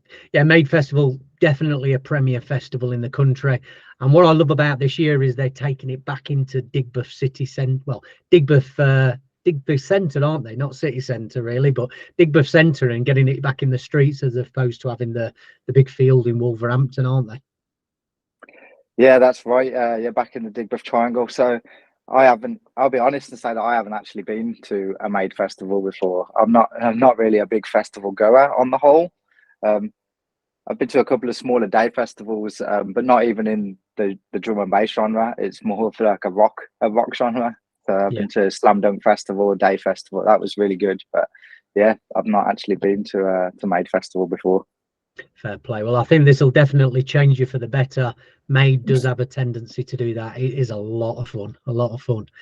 So another Birmingham, well, not Birmingham, another West Midlands resident that we've actually interviewed for this podcast is Carl Sonication, who actually has a track with you on this release, and he's also playing some of the same events. Have you ever crossed paths with Carl Sonication? Do you know who he is? Yeah, I do. Me and Carl know each other very well. We're actually on the same team for RCE. So we're on that promotion team. So we're running events together. I think he handles the social media management side of things, and I'm more the techie, doing the websites and the mail outs and that sort of thing. Brilliant stuff. Yeah. So yeah, I thought obviously you two might have crossed paths when I was interviewing him as well earlier on this week. So obviously you've got a lot of gigs coming up in the local area. I do keep seeing you on all the major flies for that over the last couple of years.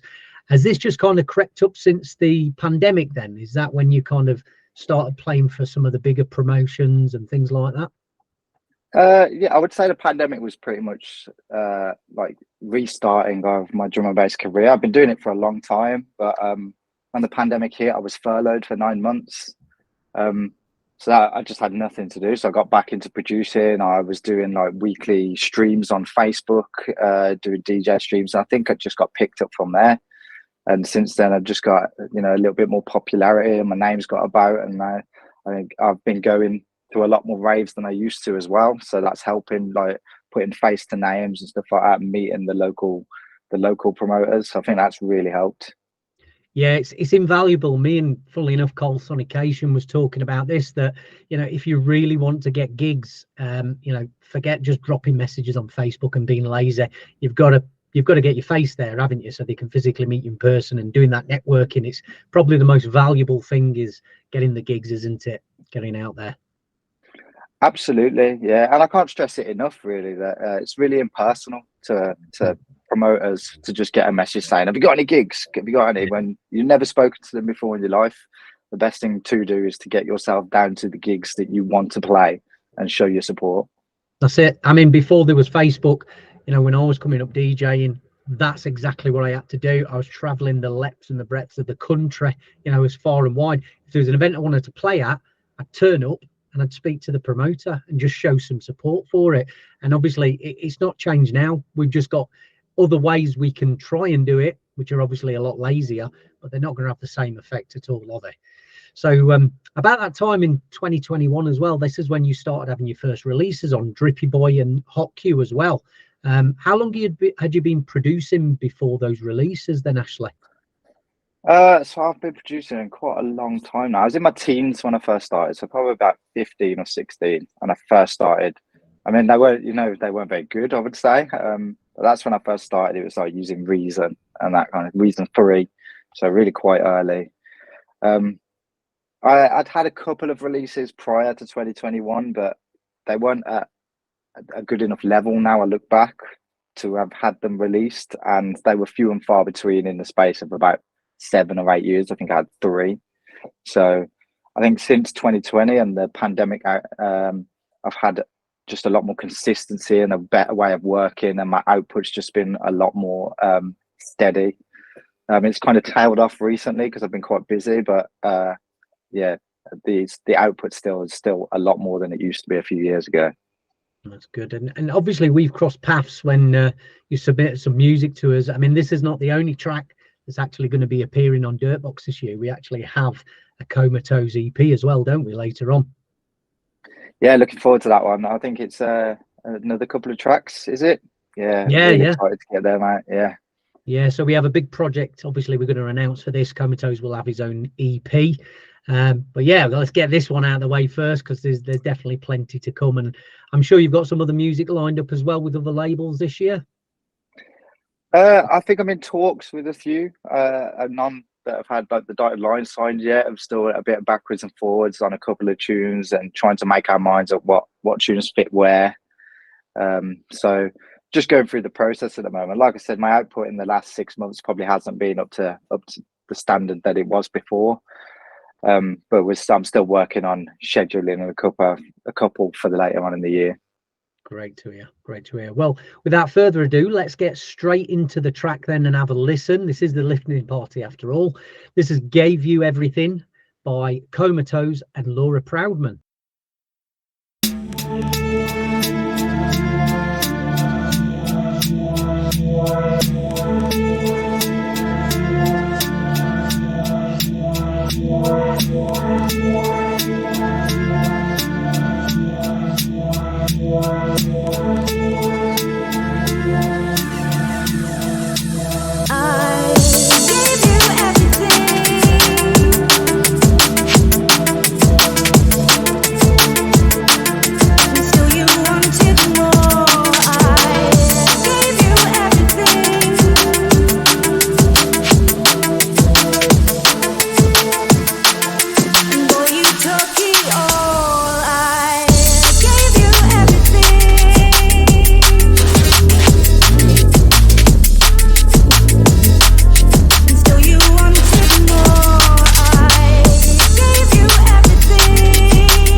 There you have it. An absolute phenomenal banger of a track. Can't get my words out there. This is going to be appearing on one of the 2 Vibe City albums out this September. So great stuff. We've heard about obviously the vocal, Ashley, and obviously this being on the album. What does it mean to you to be on a project like this that we're doing? That's quite exciting. I mean, even the artwork and everything is really like a massive high standard. So yeah, really excited to show it all, to show it to everyone. Yeah, I'm absolutely over the moon to be involved. Brilliant. And we are, it's likewise as well, mate. It's so good to have you on here. This track definitely takes a little bit of a twist to some of the others. We've got a lot of different flavors happening on this album. Even though it is like a liquid vibe, this one does go into a bit of a deeper, darker territory through the track, but with an uplifting vocal, doesn't it? Yeah, and I think that tends to be my typical style. Even for my like liquid style tracks, there always seems to be some darker element to it. That's just the type of drum and bass that I'm into. I'm really inspired by like Amos, Enai, as I've already said, Kazra too. So that kind of really deep, dark stuff really like stands out for me. Brilliant stuff. Yeah, and obviously lots of this to come as well. So what's the future plans this year then, gig wise and obviously music wise? Can you announce any releases, any labels, or any gigs, maybe some international bookings, anything outside of the West Midlands area? Not at the moment. I mean, I haven't been fortunate enough yet to play any international bookings. I'm hoping they come. So if anyone wants to book me for international, get at me. I've got a couple of EPs coming out later, but because I haven't signed on the dot yet, I can't really say much about those at the moment. All tongue in cheek at the moment. We'll keep it quiet for now, but keep a listen out for obviously what Ashley's got in store, because this Dirtbox release he's got is absolutely phenomenal too. Listen, we'll leave it at that. Ashley, thank you so much for your time, mate. I can't wait to actually meet you in person. We're taking one step at a time, phone call, video meeting. We've got to meet in person next. That's the next key, isn't it? That sounds good to me. Brilliant. Lovely stuff. Thanks again, Ashley. Thank you for the track. I'll speak to you soon. Yeah, cheers, Lee. Nice one, mate. Right, and so for our next interview, we welcome back to Yo DNB Raps a person who has had the full Oprah Winfrey treatment with us in previous times on this show. We've got Ruben Beskar. How you doing, mate? I'm doing good. Thanks for having me back. Yeah, pleasure to be here as always. Yeah, pleasure to have you. Quite a bit's happened, obviously, since we last spoke. We'll get into that in a minute. But I see you're in a bit more of a relaxed vibe today and not in the studio, rocking the tats, sat on the sofa. You having a day off, are you, today? Yeah, I'm just sorting out. I'm basically just sorting the house out. We're having like I do like our annual party at my house, barbecue thing. That's on this Saturday, so I'm just sorting the house out for that, really. Sorting the garden out mostly. Every time I interview you, you're having a barbecue. Are you sure you don't live in Australia? It's not Scotland, surely barbecue weather. Well, no, it's actually due to absolutely piss it down the whole day. So I'm going around people's houses and getting about 3 different gazebos because there's too many people to have in my house. So it needs to be in the garden. Well, yeah, a lot's happened, obviously, as I said, since we last spoke. There's been a big signing for you. Obviously, we kept that a little bit quiet on the last one, but it's finally released now. Do you want to tell everybody what it is in case they've been living under a rock? Yeah, so I've signed to Program, so Ram Records, their sister label. I had my first, AB, like single come out with them about 2 weeks ago. So that's been, mega.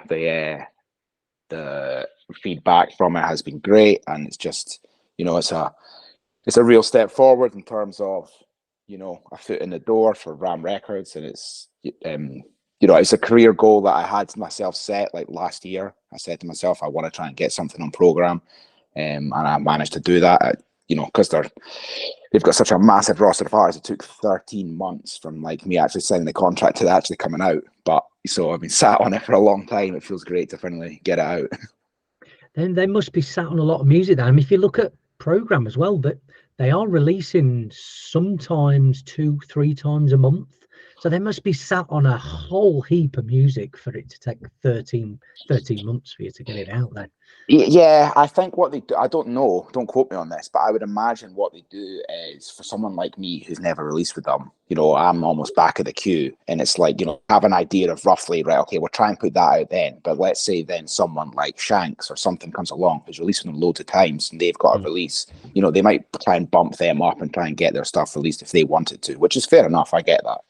Yeah, for sure. I mean, even 2 or 3 releases a month, I mean, they've got some crazy A&R going, haven't they, really? If you think about it, you know, I do regularly keep tabs of the schedule, and like I say, that you're always seeing something almost every week released from the Ram camp, and that it's some crazy workflow over there, isn't it? Absolutely. Yeah, definitely. And I mean, that program for me is just, you know, it's one of my favorite labels. I love, you know, the kind of they're so varied in style, and for me, who produces so much, you know, such a varied style, it's nice to just have that in one label. It's good. For sure. And it's good for us as well. Obviously, you're coming off the back of a Ram release. We've now got you on this massive Dirtbox album release as well. So, yeah, good stuff all round, really, forthcoming. Yeah, absolutely. Yeah. So, the Liquid project that we've got on the track, tell us a little bit about it for everybody at home before we have a listen. So it is a track that I produced quite a while ago. I was putting together a lot of Liquid just to send out to labels and stuff. I was producing Euro for a while, and I thought I would just try and my hand at doing a little bit more Liquid again. It was one of those tracks where the majority of it was done in a single day. So I you know, opened up the door like quite often my routine is get up, have a shower, make a coffee, sit down, and just, you know, have a whole day doing it. Which I actually did yesterday as well. But it was one of those tracks that, apart from the final mix down and little tweaks here and there, the majority of that entire track was done in a day. I was kind of getting some influences from maybe Calyx and TB's more kind of liquidy kind of style, going for something like that, a bit kind of deeper rolling.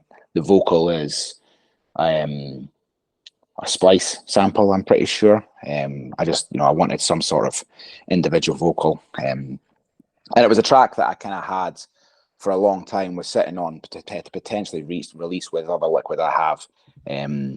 That the rest of that Liquid ended up, it's for another project that's coming out later in the year, which I'm sure we'll talk about. But, you know, that track, Listen, when you asked me for a Liquid, it was kind of just sitting there. So I sent it to you and you loved it. So, which you always seem to do with my stuff, which I'm eternally grateful for. So, yeah, so it was a no-brainer. After the last, how good you guys were with the last release, with the, you know, the Star Wars related release, it was a no-brainer to come back. So, yeah.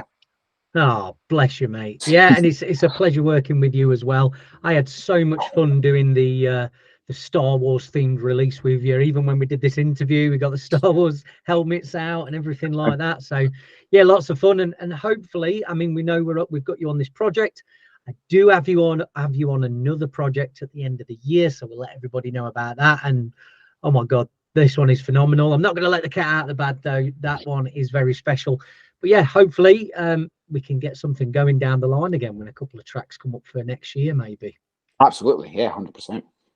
So apart from Ram, we've seen a new release on GTA with you. Is there anything else in the pipeline?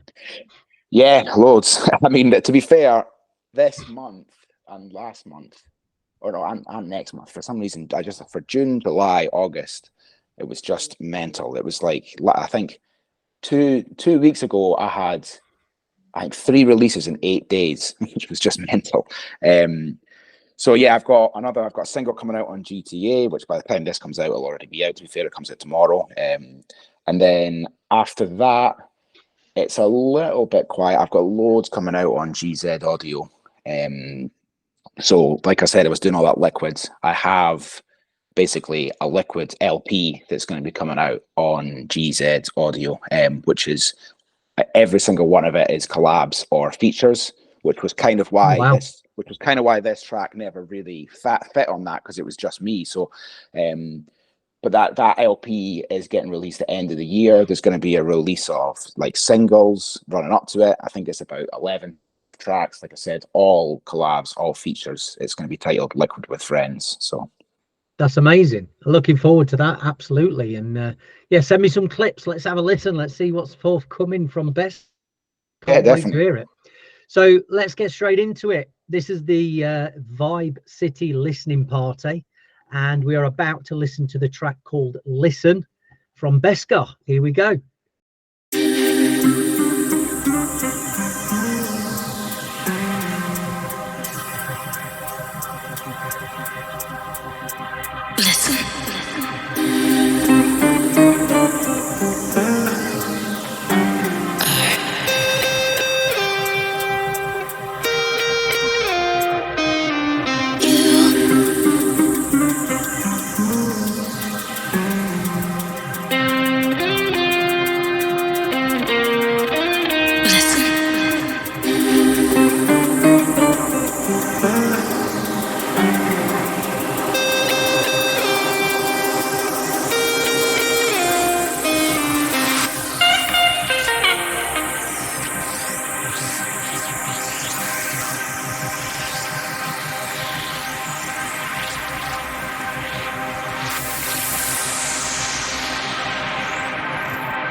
So there we go. That was Listen by Beskar.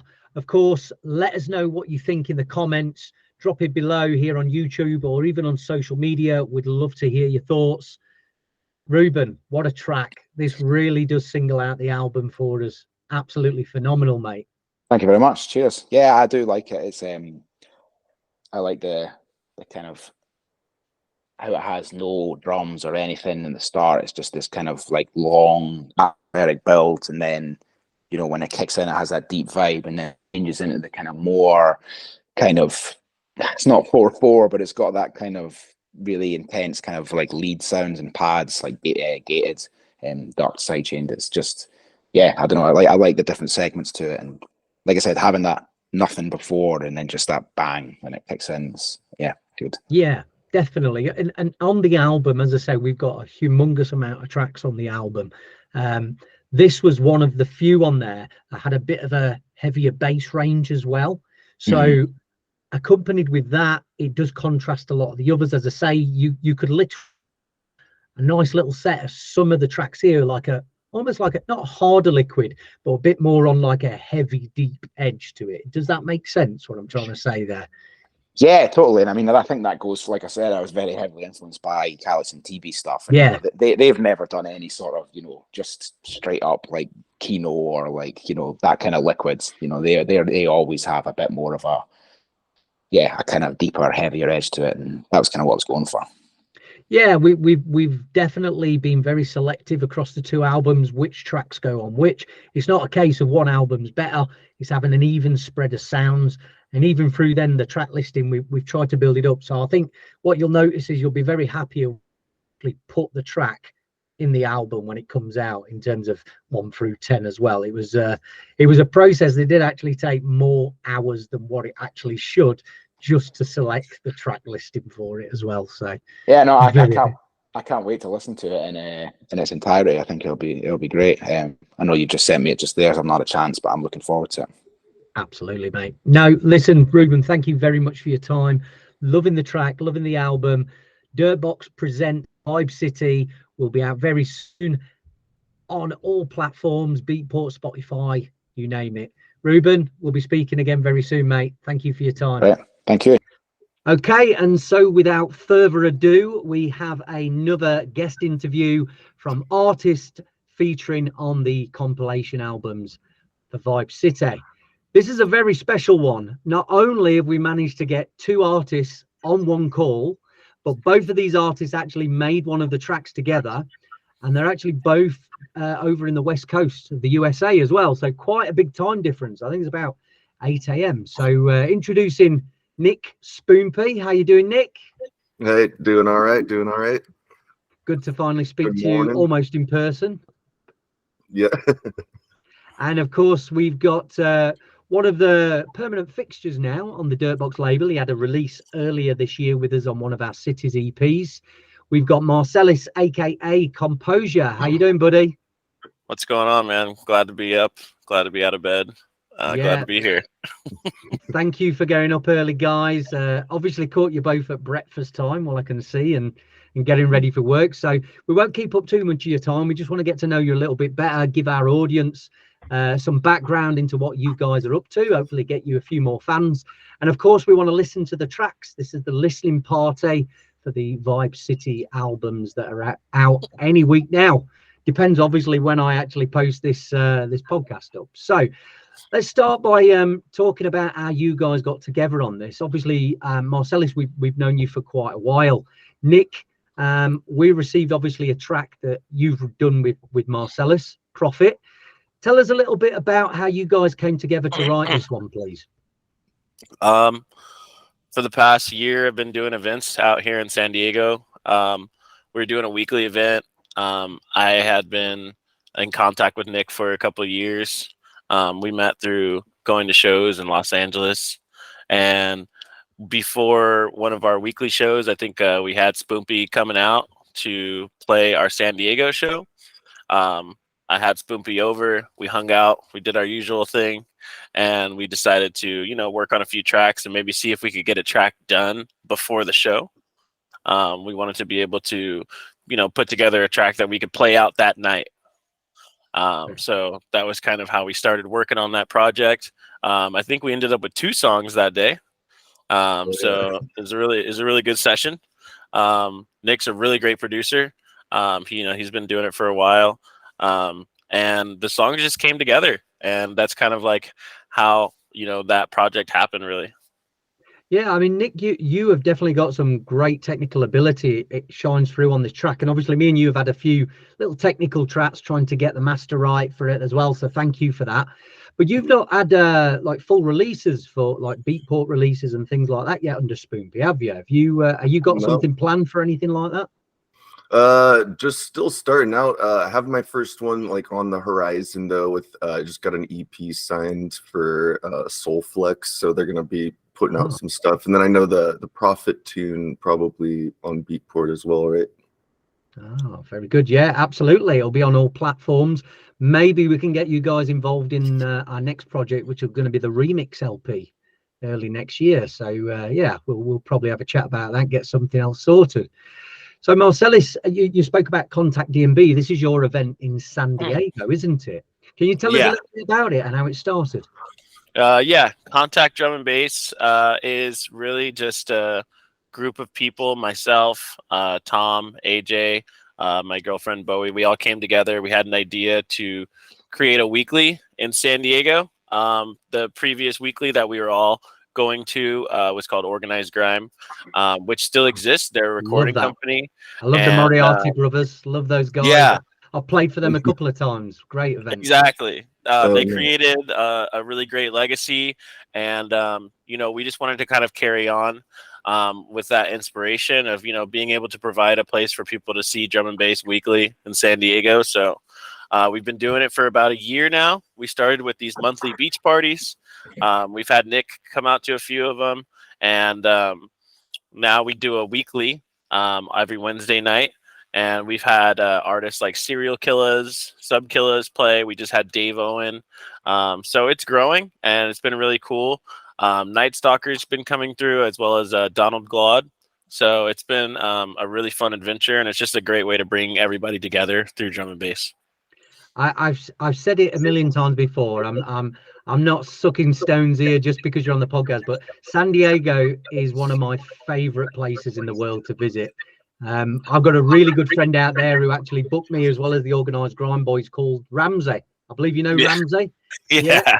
Obviously, bad boy Ramsey. If you're listening, Ramsey, love you, man. Hope you're well. But it seems as though there's definitely a big drum and bass community growing even more out of San Diego. I mean, a lot of the drum and bass was obviously in LA. We'll talk to Nick about that in a minute. But San Diego is really a growing hub for drum and bass now, isn't it? Yeah, man, definitely. Shout out Moriarty Mob. Shout out to Ramsey. Shout out to Savage, SD Union, all the people, you know, keeping that thing going. It's not easy, and it's just really cool to see everybody come together. You know what I mean? No matter what stage they are in the game.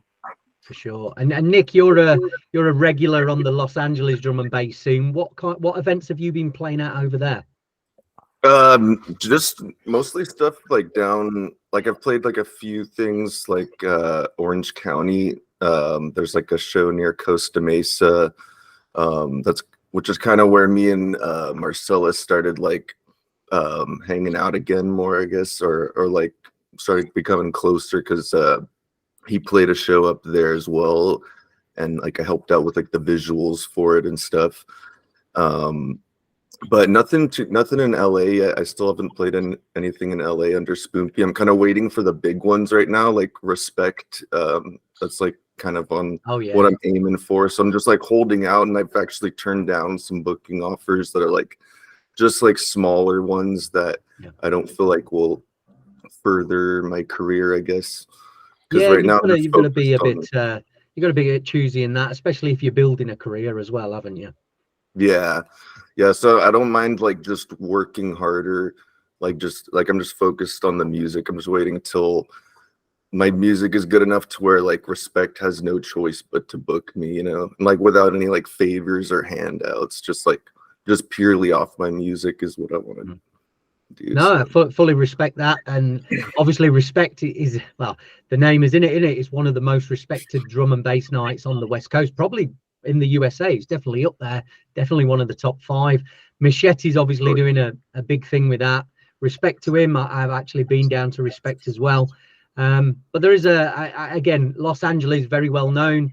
I played at Bass Rush there when they did a Bass Rush in LA. And do you guys know Massey, Drew Massey, the MC who does Upgrade as well? Yeah, we're actually putting together his birthday show next month. Wow. We're putting together like a little birthday celebration for him. Didn't you guys do didn't you guys do like a upgrade collab before too? Yeah, we also did an upgrade on the beach. Drew yeah. Massey, he runs Upgrade Drum and Bass, and we did a collaboration show, I think back in March or April. Yeah, what a legend that guy is. He was very nice host when I went over to play for him. Yeah, ended up staying at his house, went out to view a few record shops as well. Yeah, good times. So he's a regular down at your events as well then, yeah, Marcellus? Yeah, Drew's been coming out more and more, and now he's become a kind of a regular occurrence. He comes out to our weekly and our monthly, and we're definitely happy to have him. You know, Drew's been one of the people that's been holding it down for years. 100%. Way longer than I or anyone else on the team has been going. So he's really a good like mentor and guide, to help us. So there's one question I've been dying to ask Nick in this as well. It's pretty clear what your DJ name is and what it means, Marcellus. But Nick, what the fuck is a Spoompi? It's a good question. That's a good question. I get asked that a lot, actually. And so for me, I actually just made up the word. So it's just a completely made up like word that I just thought sounded fun. There's really no like real meaning behind it. Like my brand, as far as my brand, I do like have like a theme right now of like jellyfishes, but there's actually like no real reason for the word Spoompi. It's just like I was looking for, every time I would like think of a cool name, I'd look it up and like it's taken on SoundCloud or other platforms. So I wanted to get like just a unique word that I can just like have the username easily on any platform. So just at this like nowadays you kind of just have to make up a word to have an original name, it feels like. Well, it's official then. Drum and bass have run out of names. Artists are going to make words up now for it. So we heard it here first. Well, I've got a task for you, Nick. This is what I want you to do, right? Anybody else ever asks you that question, I need you to make up an elaborate story of how that name came about. And then when somebody else asks you the question, make up a completely different elaborate story and just keep doing that. Well, all these people have just got all these completely different random elaborate stories, and one day they meet each other going, no, this is why it's called Spoompi. That's for you going forward. And then people fight over it. Yeah, you've got interviews. People ask, this is your task from now on. I need you to do that. Trust me, it'll come out great, I promise. So Nick, you mentioned obviously you've been producing for a few years now, but I've never got to know just how long you've been in the studio putting tracks together. Marcellus, how long have you been making music? Probably about 5 or 6 years. Okay. That was like when I started producing. I think Nick's probably been at it for a bit longer than me. But yeah, I started back in probably 2017. Just my friend gave me a copy of Ableton, started fooling around with it, making noises, and kind of went from there. Excellent. Do you have been producing longer than Nick? Sorry, I no, it's saw actually you said same. earlier that it was a bit same. Yeah, around the same. Yeah, I thought you were the one that produced longer for some reason. I thought like maybe like 7 or 8 years, but no. Yeah, I actually just started the end of 2017. Like I always like dreamed about it, and then one day I was like, you know what, fuck it, like I just bought a full studio and started the journey. Fair play. Yeah, I mean, you guys definitely work well together. This track and the other track I heard, absolutely phenomenal stuff. Have you got more plans to work together in the future then? Yeah, we do. Yeah, the EP I was mentioning earlier, me and Mars actually have a track on there as well. So we have that, and then we have like another collab that just kind of left as a dub plate for now. But yeah, we've been having a lot of fun making stuff together. So there's definitely going to be some more. I know there's also there was like a atmospheric kind of like PlayStation 1 jungle track that we made last time I was over there. Yeah, so we might do something with that too. That one was a fun one. Oh, I need to hear that. Definitely get that one in my inbox. That sounds like fun. Absolutely. So great to hear you working on music together. In terms of DJing, are you guys touring outside of San Diego, Los Angeles? Are you going to the West Coast, maybe even abroad as well? Is there any plans for that? That's definitely in the cards for me. I'm looking to do something out of state for the next couple of months. You know, I'm looking to do a couple of shows in like New Mexico, Colorado, and hopefully even New York this year. So that's really kind of my next goal, is to just start being able to play out of state a bit and just kind of out of San Diego. Colorado is really blowing up at the moment, Nice. isn't it? There's some big stuff going on there. What about yourself, Nick? Any plans like that? No, not yet. Yeah, I mean, that's definitely a goal of mine, though, to play abroad and over in different states and stuff. Like the scene over in Europe is what I'm hoping to experience one day, as at least playing them. Like I went to hospitality last year, and the scene over there, it's like very high energy. And sure. like in Netherlands and stuff. But yeah, nothing planned yet. Nothing planned yet. Where did you go to hospitality? It was in Albania last year. It was a little ghetto compared to what I've heard in Croatia. But yeah, there was like some issues with the event and stuff. Like they had to like shut it down at one point. I think they got like extorted by the cops. Yeah, I'd heard a lot of stories with that. Funnily enough, they are back in Croatia now. But I went to the first two in Croatia. Phenomenal event. I didn't go to the Albanian one because obviously at that time I just had my first child, so I missed that. Thankfully, I did hear the stories. But yeah, there's a lot of American ravers that were attending the last couple of hospitalities. One of my good friends, Karen from Pittsburgh as well. She's been to the last few. So it seems like a lot of you guys are flying out for those parties. Definitely. Seems like the way to go, doesn't it? Oh, yeah. Yeah. Well, listen, we are here as the listening party to listen to your tracks on the Vibe City album. So without further ado, let's get straight into the collaboration between Spoompi and Composure. This is Profit.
Cause you know I'm on a mission,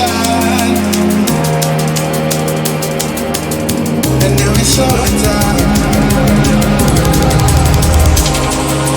Oh, I'm trying to get the money, that's a profit. You know I like it like that.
Okay, phenomenal track. Again, for two people who have been producing for around 5 years, this is definitely a high quality, high energy liquid track as well. Is if there's such thing as that, but I'm sure you get what I mean. It's definitely got energy to it as well, not as chilled on the vibes as the rest of the album.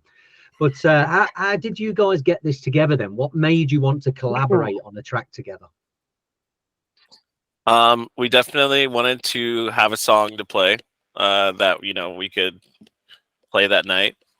We were only in the studio for a couple of hours, and I know Nick brought in that vocal. He actually had a whole little kit of like stuff that we could work on, and the vocal stood out to us. And we just kind of started playing with it and kind of making the track from there. The drums, the bass, and then just started kind of like adding different noises in there and stuff. What about you, Nick? What do you think? Yeah, and we just kind of went off the theme of the vocal samples and kind of just let that inspire us. And yeah, honestly, that first night we pretty much got the whole track done. After that, like all we did, I think, on it was like maybe a mix down. We had like one other session where we added effects and things, but yeah, we pretty much got the whole gist of it that first night. Excellent. And have you guys played this out plenty of times? You get a good reception with it in the States? Yeah, everyone really likes it. Brilliant. That night when we played it, like I ended up playing it that night, and it was like the last song I played in the set, and it seemed like the one that like everyone liked the most. Like even Mars was saying, he's like, dude, it was like people were singing along to it. Excellent stuff. Well, we've just set up the promo for this, so obviously the album's going out in promo now. I'm sure a lot of people are going to jump on this, and it'll be in the hands of some very big and important people in the liquid drum and bass scene in no time at all. So we'll keep you updated on that, guys. And moving on from Prophet, we also have a second track from Composure. This is actually a remix he's done of a track called Not Enough by another Los Angeles DJ producer called Ty Jinx. Marcellus, tell us a little bit about how this came about. Ty Jinx is a buddy of mine. We've been friends for a couple of years now, and he's been on his journey becoming a producer, and he started up Team Neuro. He's been working with Jade from Eat Brain and a couple of other big names, and he's really built a brand in Los Angeles that's just been growing. And shout out to Ty Jinx and Team Neuro. But he had this song. I know he's been working with you on a previous track, and he sent me the stems for it. I don't know. I heard it and I was like, I think I like this song. I think I want to remix it. He sent me the stems, and that one really came together because the vocals and I believe it's like a trumpet solo, saxophone solo. So that I don't know, it just kind of like wrote itself in a way, and it was just nice to put my kind of take on his songs because I do like his music. It's nice. It has a dark feeling to it. So it's nice to kind of be able to flip that in a way. Yeah, you certainly did that. It definitely is a massive contrast from the original. But of course, this project was coming up and yours just literally fit the bill to get it on there. So this is why before we've even heard the original, then the remix is hitting the shelves. So, but no, great track. Let's have a listen to it now. This is the Composure remix of Ty Jinx's Not Enough.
Right, there we go. So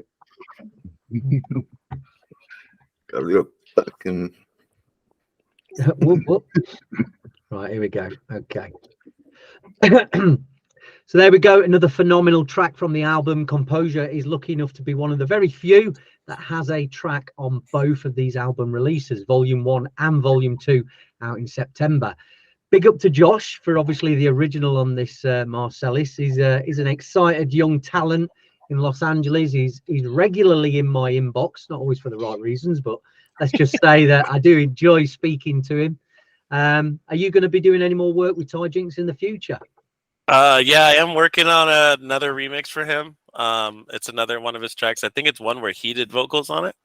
So it'll be pretty fun. Definitely be an interesting project, and you never know what's going to come out of what Josh has got going on. So, you know, I'm just here for the ride. Yeah, he very much surprised me with this release, obviously, because he is deep in the neuro drum and bass sound. So it was a welcome addition to this album. Absolutely. So we'll finish off with a couple of other questions. I did want to speak to Nick about some of his interests outside of drum and bass. Obviously, most of these interviews, we talk about the tracks and how you got producing. But I noticed from some of your social media, you've been heavily into the BMX side of things. Is that right? Oh yeah, yeah. Growing up, I was super into BMX, skateboarding a lot too. But yeah, I've always loved riding BMX, mostly like street stuff and park. But as I've gotten older, I've kind of been a lot more at my computer than on the bike. Yeah, just doing creative arts and stuff, which kind of like drew me away from that a little bit. But the love is still there, definitely. it is. Unfortunately, when you get involved in this kind of music stuff, you end up with the old studio tan and studio belly, don't you? And you veer away from all these brilliant sports we're doing. Yeah, I'm the same. I keep forgetting to go to the gym because I'd rather be in here making music sometimes. So yeah, totally. It does have its yin and yang for it as well. What about you, Marcellus? Do you do anything outside of music that's be quite interesting? Yeah, I like to do a lot of rock climbing. I like to go shooting at the range. I find that pretty fun. And I like to do just a bit of like foodie exploring, just finding new restaurants, finding new beer places to fill up that studio belly. That's what I like to do. Me and you would get on like a house on fire if we're here on SD. I'm definitely coming to see you, Marcellus, first. I'm definitely coming to see you first. Unfortunately, Nick, you'll have to wait till second. I ain't going on a fucking bike. It's been years, unfortunately. But yeah, I do like that. I do like when I went to America, that was one thing I actually loved going shooting, like, because you don't really get that here.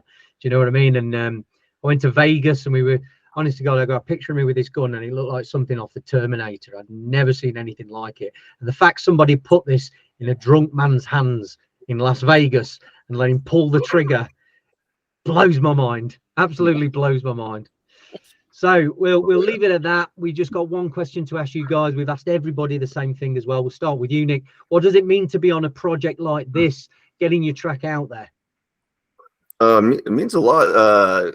Never had a release like on a label at all before, so just super grateful to be on there, especially with some of the artists on there. There's like a few of the artists like Sonication, who I already listened to a lot previously, and Sicknote as well, I think I saw on there. But yeah, it definitely means a lot to be alongside them and on a label like Dirtbox for sure. Thanks, man. No, really appreciate it. And as I said, I was completely blown away the fact that you've been producing for 5 years as well. You've definitely got some amazing technical ability, and as soon as this is out, I cannot see why you wouldn't be blowing up everywhere. 100%. And what do you think of the artwork for this, Marcellus? Obviously, we've gone down a very different route, very bespoke. We're in the, well, we're almost in the LA, San Diego region, GTA flavor, aren't we? With a bit of a Miami twist to it. I always wanted to be in a GTA game. Well, there you go. We've made your dreams come true, Marcellus. Finally. Happy to oblige. Listen, guys, it's been an absolute pleasure having you on the show. I definitely want to invite you both back in the future as well. We'll do a bit more of a long tone interview if you were up for it. A bit more Joe Rogan, if you will. Something down the line, which I'm used to doing. Obviously, this one's been all about just interviewing the producers of the album. So just a few little shorts to get to know you. But yeah, I'd love to have you both back. Definitely. Definitely down. Yeah, it's a good time. Good shit. Yeah. Good shit. All right, boys, I'll let you get on with the rest of your day. It's about 8 a.m. your time, isn't it? So finish off your breakfast. I'll be going and having my tea very shortly. But thanks again, lads. Much appreciated. Thanks, Lee. Thank you so much. Yeah, thanks, Ben. And next up, we've got another interview with one of the artists on the Vibe City album. I'm so pleased to finally get this guy on with us for a podcast. He's been on a big journey with us on Dirtbox Recordings for a while. He had a phenomenal EP out last year, which was just some 4 dark and dirty bangers. You'll be able to find them on the back catalogue, and we'll talk about them shortly. His name is Harry Lynch, aka part of, well, was the Lynch Mob, I believe, but you'll better know him as Sigmus. Harry, how you doing, mate? You all right? Hey Lee, yeah, how you doing? Thanks for having me on. It's great to chat with you again. yeah. We obviously the last kind of face-to-face we had were when you come up and play for us at Raw early last year, wasn't it, in Birmingham? Yeah, that's a cool little venue there. yeah. Suck It and See's obviously a nice little jewel in Birmingham's crown. We did do some parties at some other venues that year, but a bit of a funny year, wasn't it? Coming out of lockdown as well. They were still struggling to get people out, but it was a good night. It was a good night. Yeah, absolutely. Yeah, it was a wicked night. So yeah. So, couple of questions I want to start with, Harry, because I've always actually scratched my head about these, but never got a chance to ask you about it. Why the name Sigmus? What does this mean? So I do get asked this from time to time, and you'd think I would have thought of a good answer by now, but really it all comes down to trying to find an artist name. I had previous aliases before Sigmus. What were they? Let us know. Come on, is any juicy ones? Before my drum and bass days, I was quite heavily into dubstep and produced under Sicker's Aid. That's quite a good name, actually. Yeah. I just felt like I don't know, it was more fitting for the dubstep era that I was in, and I felt like a new name was needed for as I entered into kind of drum and bass and other bits of music. So yeah, I just kind of plucked it out of thin air. Really, it sadly doesn't have any meaning or any particular reason behind it, other than I thought, we'll go with that. Have you ever been mistaken for Sigma on a lineup? Yeah, so in the early days, I kind of say, oh yeah, I'm Sigmus. Oh my god, I can't believe I'm meeting you. So no, I'm not Sigma. And yeah, in hindsight, it's probably a little bit close, but I think our styles of music are far enough apart. And well, yeah, you got so many artists these days with similar names anyway, don't you? So. It does, and I don't think those boys are particularly worried. I mean, they're in their own atmosphere, aren't they? Those two guys, and very nice guy. I don't think they're generally worried about stuff like that ever. No. So, absolutely. Okay, so obviously Sigmus is one, like I say, one of many of your aliases. Another one I've come familiar with is you're part of a group, or was part of a group, called the Lynch Mob. So could you tell me a little bit how that come about? Who's in the Lynch Mob? Because this sounds like a gangster rap group. And you definitely don't look like you're carjacking and gangster rapping in the hood of Los Angeles at all, Harry. So tell us a bit about it. So yeah, Lynch Mob is a project between me and one of my best mates. Kind of known him from we're 4 or 5 years old. Both got into music, and we started collaborating as Sigmus and J-Turn, which was his kind of solo name. And we worked pretty well together, decided to make it a proper project as a duo act, basically. So don't really know why I took my surname Lynch Mob in the name, Lynch in the Lynch Mob name. Yeah, it works, doesn't it? Definitely. A bit unfair on him. He doesn't get his name part of it, but it kind of felt like a name that was, had a bit of presence behind it, and but kind of was quite a cool brand. Being part of my, my surname. However, with times changing and reflecting on various things and the negative kind of connotations that my surname carries with it, and therefore that name, we rebranded from Lynch Mob to South Divide. So we've had various releases. We kind of back as Lynch Mob, we were out on Full Cycle Records, just Ronnie Sizer's label, and various other releases on there. So kind of sad to walk away from the Lynch Mob name. It's the times now, though, isn't it, Harry? I mean, it's like I say, the social media world now is everybody's very, very hurt by every single word, and you just got to be very careful, haven't you, really, in that sense. So it's understandable. Obviously, there's absolutely no ill meanings with what you do. I mean, at the end of the day, there's like rap groups and stuff that were using that name, so it's a pretty cool name, isn't it? But I think it just it was best for the future moving forward. But so South Divide is now what we're kind of going as. But got bits bubbling for that, but focusing on the solo stuff at the moment. So how's things going with the music at the minute? Are you doing a lot of music as a duo now then, or are you still doing some Sigmus stuff? So the great thing about it is, it kind of mixes it up. So when I'm hitting a bit of creative block solo, we kind of can push past that when working together as South Divide. So it really keeps things varied. But I always find in summer it's so difficult to stay motivated with music because the sun's shining. Other things take priority. So I kind of find my music creation comes in waves, and I think my creativity comes in waves as well. I kind of have these, real dead spots where I'll open Logic and I'll try and, write some stuff, but nothing comes out, nothing meaningful comes out. So I let it happen when it happens, when I'm feeling in that vibe, really. So a lot bubbling. There's a lot of projects which I'm working on, a lot of stuff which I'm basically ready to release, but it's just kind of getting it over the finish line and waiting for those new creative moments to come as well. Yeah, for sure. I mean, obviously talking about releases, these two tracks, obviously, which we'll come to a little bit later, we've obviously signed these at Dirtbox for quite a while with two other tunes, and one of the things is we've just been waiting for the kind of right project to almost to separate them, because these two tracks that we've signed to the album, they're very different from the other two as well. So in terms of music, we do have some forthcoming stuff on Dirtbox for you still, don't we? Along with the album.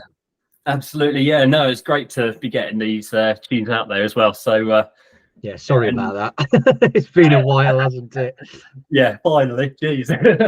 This is the thing with labels though as well, is like you don't just want to chuck releases out. You really want to make something special with them. And it was a time, like I say, where we'd obviously got that out. We had a backlog. We wanted to get some other artists out, but then when it come time for it, it almost like those two tracks, they seemed perfect for this LP. So it just seemed like a natural thing to kind of separate it a little bit. And I think it's worked, hasn't it? I think these really do sit in the album well, definitely. Absolutely. And yeah, listening through it, you've got such a wicked collection of tunes from, very talented artists on there. And it's great to be part of such a, a diverse kind of collection of tracks. It's all under a Liquid banner, but, there's such a different vibe throughout that album, which just gels so well together as well. So it's wicked to be a part of it.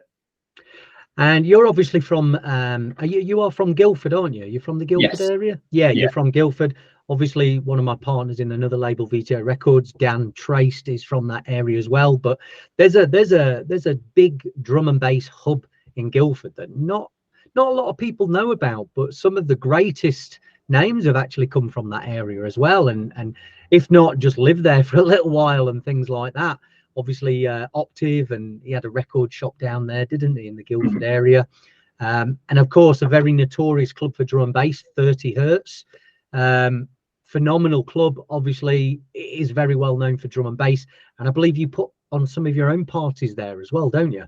Yeah, that's right. So yeah, we started actually going back probably 8 years ago now, with the events under our Bass Science brand.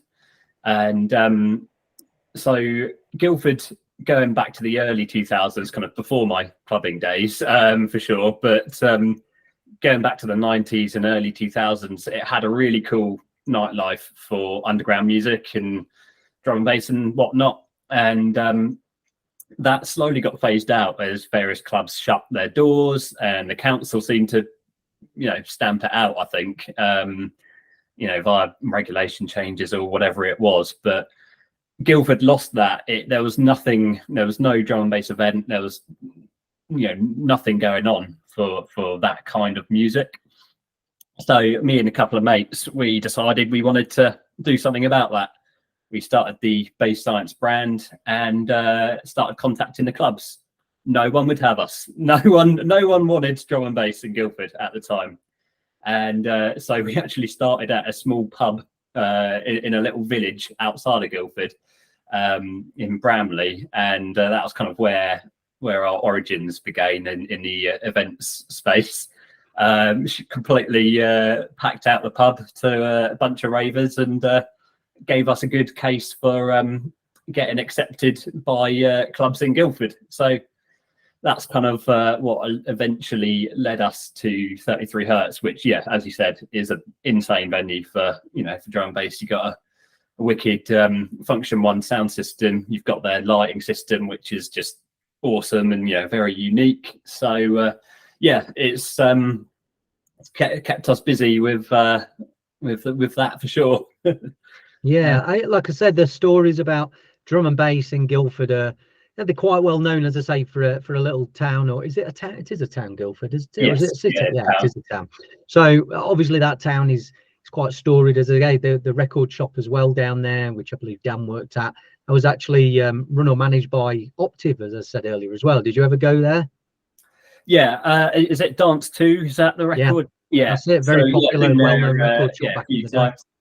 I'm not a vinyl DJ, so I typically don't have, you know, didn't go there for the vinyls, but yeah, I mean, it's an awesome place, and yeah, know a lot of the guys that run that nowadays as well. So yeah, it's wicked place to get down to if you're vinyl hunting or you know, in the market for some equipment. That's it. And what about the event you're running? Sorry, what was the name of the event again? So it's called Bass Science. Bass Science, that's it. And is it monthly or bi-monthly at the moment? We're doing about 3 to 4 a year at the moment. Yeah. So yeah, kind of every 2 or 3 months or so. Who are some of the main artists you've had come down and play there? We've had quite a varied collection. So, you know, we get some of the old greats like Nicky Blackmarket, Mampy Swift we've had down fairly recently.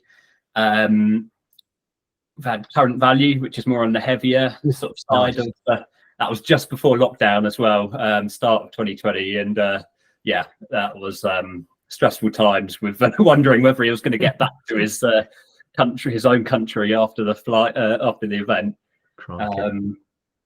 So yeah, Molly Collins recently had kind of EJ Kitto.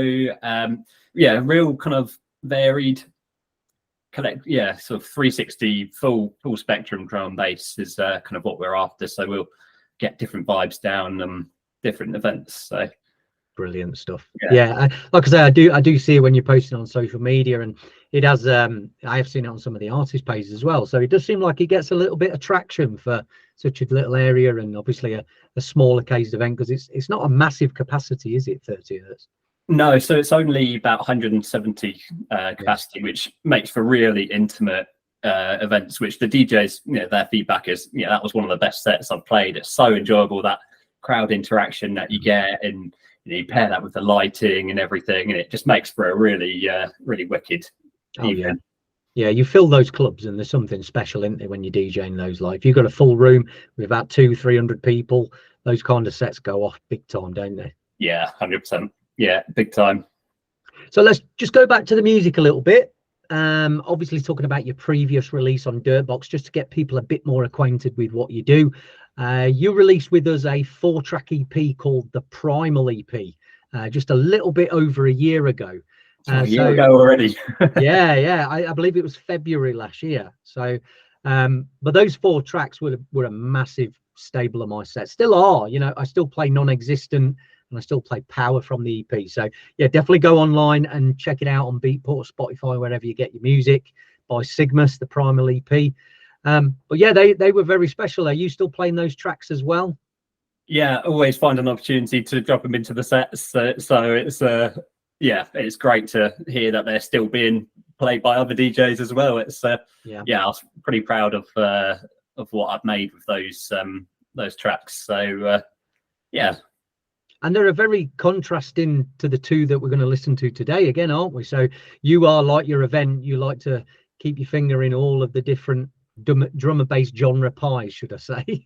Yeah, absolutely. Yeah, so obviously that was a pretty heavy kind of neuro EP, and yeah, upcoming is 2 Liquid tracks, so plus the other ones as well. So yeah, my creation is never pigeonholed. It's never kind of in one area, and always comes from the heart. So it's what I'm feeling at the time and kind of what is inspiring me at the time, really. So and that extends outside of drum and bass as well, as you know, waiting on me to finish some other tracks for other projects that we've discussed. So well, there's plenty forthcoming at the moment, so you've got some time, Harry. You're all right. Spread on your back.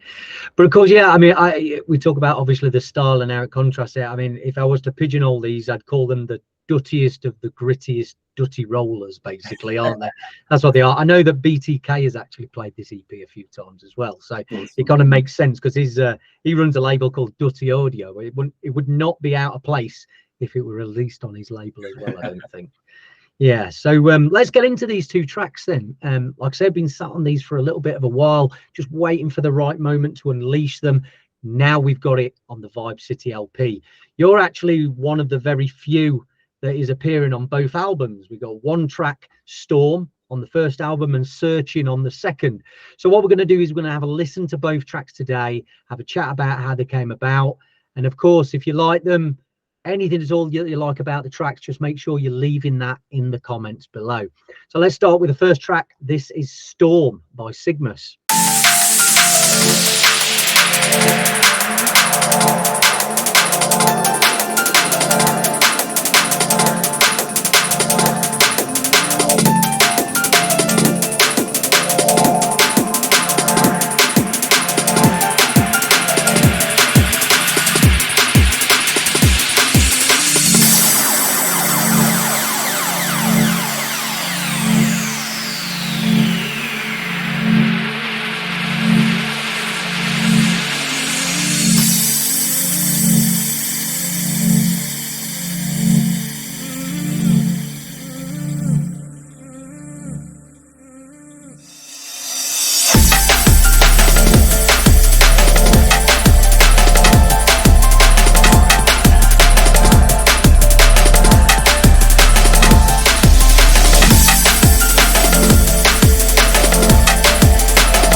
So there we have it. Storm, forthcoming on the Vibe City LP. This is a banger, mate. Love the pianos. Love those little eerie vocals in and throughout. Much different track than the rest of the album, which I'm absolutely loving the contrast that we've got. I've been talking about it with everybody when we've been interviewing them. Can you tell me a little bit about how this track came about and to be put together and obviously end up on the album as well? Sure. So, yeah, as I kind of mentioned earlier, you know, the tracks always come from the heart, really, and what vibe I'm feeling at the time. So I think this kind of represents a bit of a kind of moody vibe that I must have been in. Don't know if moody is the right word, but yeah. So it's kind of hard to say really how these tracks come about, because when I'm kind of in these creative modes, they practically write themselves. You know, I'll write a little piano hook or something, and that will then just take me on to kind of finish the rest of the track. So and you're all software based as well, aren't you? You don't incorporate any hardware. Yeah, because they're very big, warm feeling tracks. I think the first time when I heard the Primal EP, I was convinced that there was some hardware in that until you told me it wasn't. So yeah, you've definitely got your sound, but it's great that this is just a completely different track. And it's almost like you said, if it's a feeling you're having, these are like the mood stone to your feelings, aren't they, really, these tracks? So kind of know what mood you're in when you're making your music, I guess. Yeah, absolutely. And yeah, hopefully the listeners as well can kind of get some of that emotion transferred across to them as well as they're listening. So yeah. Well, speaking of emotion, the next track, Searching, this is definitely one of the most emotional ones on the album, if you know, to get a feeling from that. It's very uplifting, but it's also got that kind of edge to it as well. But let's talk about it after. Let's get it down. Let's play this one. Forthcoming on Vibe City. This is Sigmus and Searching.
There we have it, Searching by Sigmus. Phenomenal track. Definitely my favourite of the two.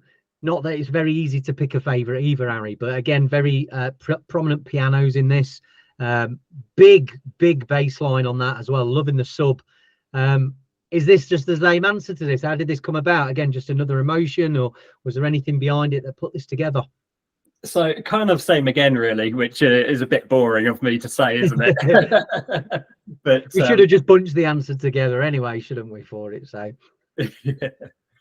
yeah, you know, it's just yeah, as you see, these two tracks, I think, you know, liking my breaks in them, and just allowing that to kind of carry through, I guess. So yeah, I mean, I've never heard a track of yours with a piano so prominently in it as this one as well. I don't know why. I love my piano. I think it's great for just conveying that emotion, and pairing that with the sub as well, and those kind of uplifting notes that made for a nice rounded piece, I felt.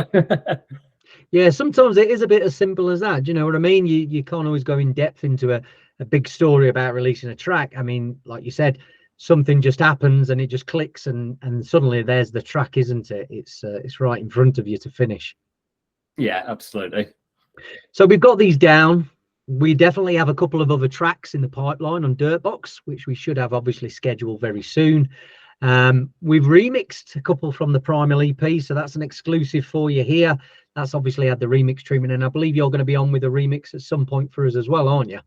Yeah, that's right. Yeah, always eager to find more excuses to get my teeth stuck into a project. So yeah. Look forward to that. Looking forward to it. And of course, any other music, any events coming up, anything you want to mention that's going to be happening towards the end of 2023? So yeah, keep an eye out if you're in the Guildford area for more bass science events. We'll be having a little summer break, but coming back in autumn. I haven't got a date yet for that, but yeah, always a good vibe there. Personal music, I've got a number of projects which I'm kind of nearing completion, both in kind of drum and bass and other genres as well. So I'll be hopefully finding homes for those. Well, hopefully with obviously some of them will be forthcoming, Dirtbox or whatnot. So yeah, it's a little bit quiet in terms of what's concrete planned at the moment outside of Dirtbox, but yeah, watch this space as lots will be happening. Yeah, I mean, I know you've sent me a few whips and stuff like that. Some serious music ready to be launched there, isn't it? Once you get to the finish line, definitely. Absolutely, yeah. So we'll end on that, Harry. Obviously, one last question I have been asking everybody. You know, this is a huge project for us at the Dirtbox, the biggest one we've ever done. What does it mean to you to be on a project like this, and what are your thoughts of how it's looking and how it's going to do? Yeah, I feel honoured, man, to be honest, to be, listening through to the album and hearing the kind of weight behind some of these tunes, and to be part of, such a big project like this. Yeah, it's awesome. It's really awesome. And yeah, I think, the people are going to love it. There's something for everyone on there. You've got some of the kind of more heavy, heavier liquid kind of vibes, and then you've got the lighter stuff as well, and everything in between. So it's a real eclectic mix of tunes, I think, which I'm proud to have my tunes sitting as part of. Oh, no doubt, mate. And of course, I mean, if I'm brutally honest with you on this as well, your two tracks were definitely the mechanism that sparked the thought process to actually put this together, because I'd not actually signed any Liquid tunes. I'd made a Liquid tune that actually come out. I signed your two Liquid tunes, and then I got one other person approach me with a Liquid tune, and then obviously at that set you've got 4 or 5 Liquid tunes ready to go. So it kind of sparked that idea. So it was one of the catalysts for that, definitely. So I can't thank you enough, because obviously it's been a lot of fun putting this project together. And of course, getting all this wonderful music from people around the world as well. Can't fault it. Awesome. Yeah, no, absolutely. And well, I'm glad I've was the inspirational spark for it. So it was. Keep it up, mate. Keep it up. Look, thank you very much for your time today, Harry. Really appreciate it. We have got lots to go through on this podcast, on this episode. So we'll say goodbye to Harry now and thank you for the tracks. Of course, leave your comments below what you think of both track Storm and Searching. Catch you later, Harry. Thanks, mate. Thanks for having me on. Cheers. Cheers, pal. So the next guest we have here today on Yo DNB Raps, part of the listening party for the Vibe City album. He is one of the few on the album that's got his own single. It's Sonication featuring Rio, Hide the Lies. Carl, how you doing, mate? You all right? Yeah, I'm good, Lee. How are you? I'm good. It's been a while, mate, since we actually spoke face to face, isn't it? Do you know when the last time was? I think it was Crane and Status gig I was playing at. Yeah. Yes. At Christmas time, wasn't it? Early December. Yeah. That was phenomenal, weren't it? What a gig. Incredible. Yeah, it, it flies so fast.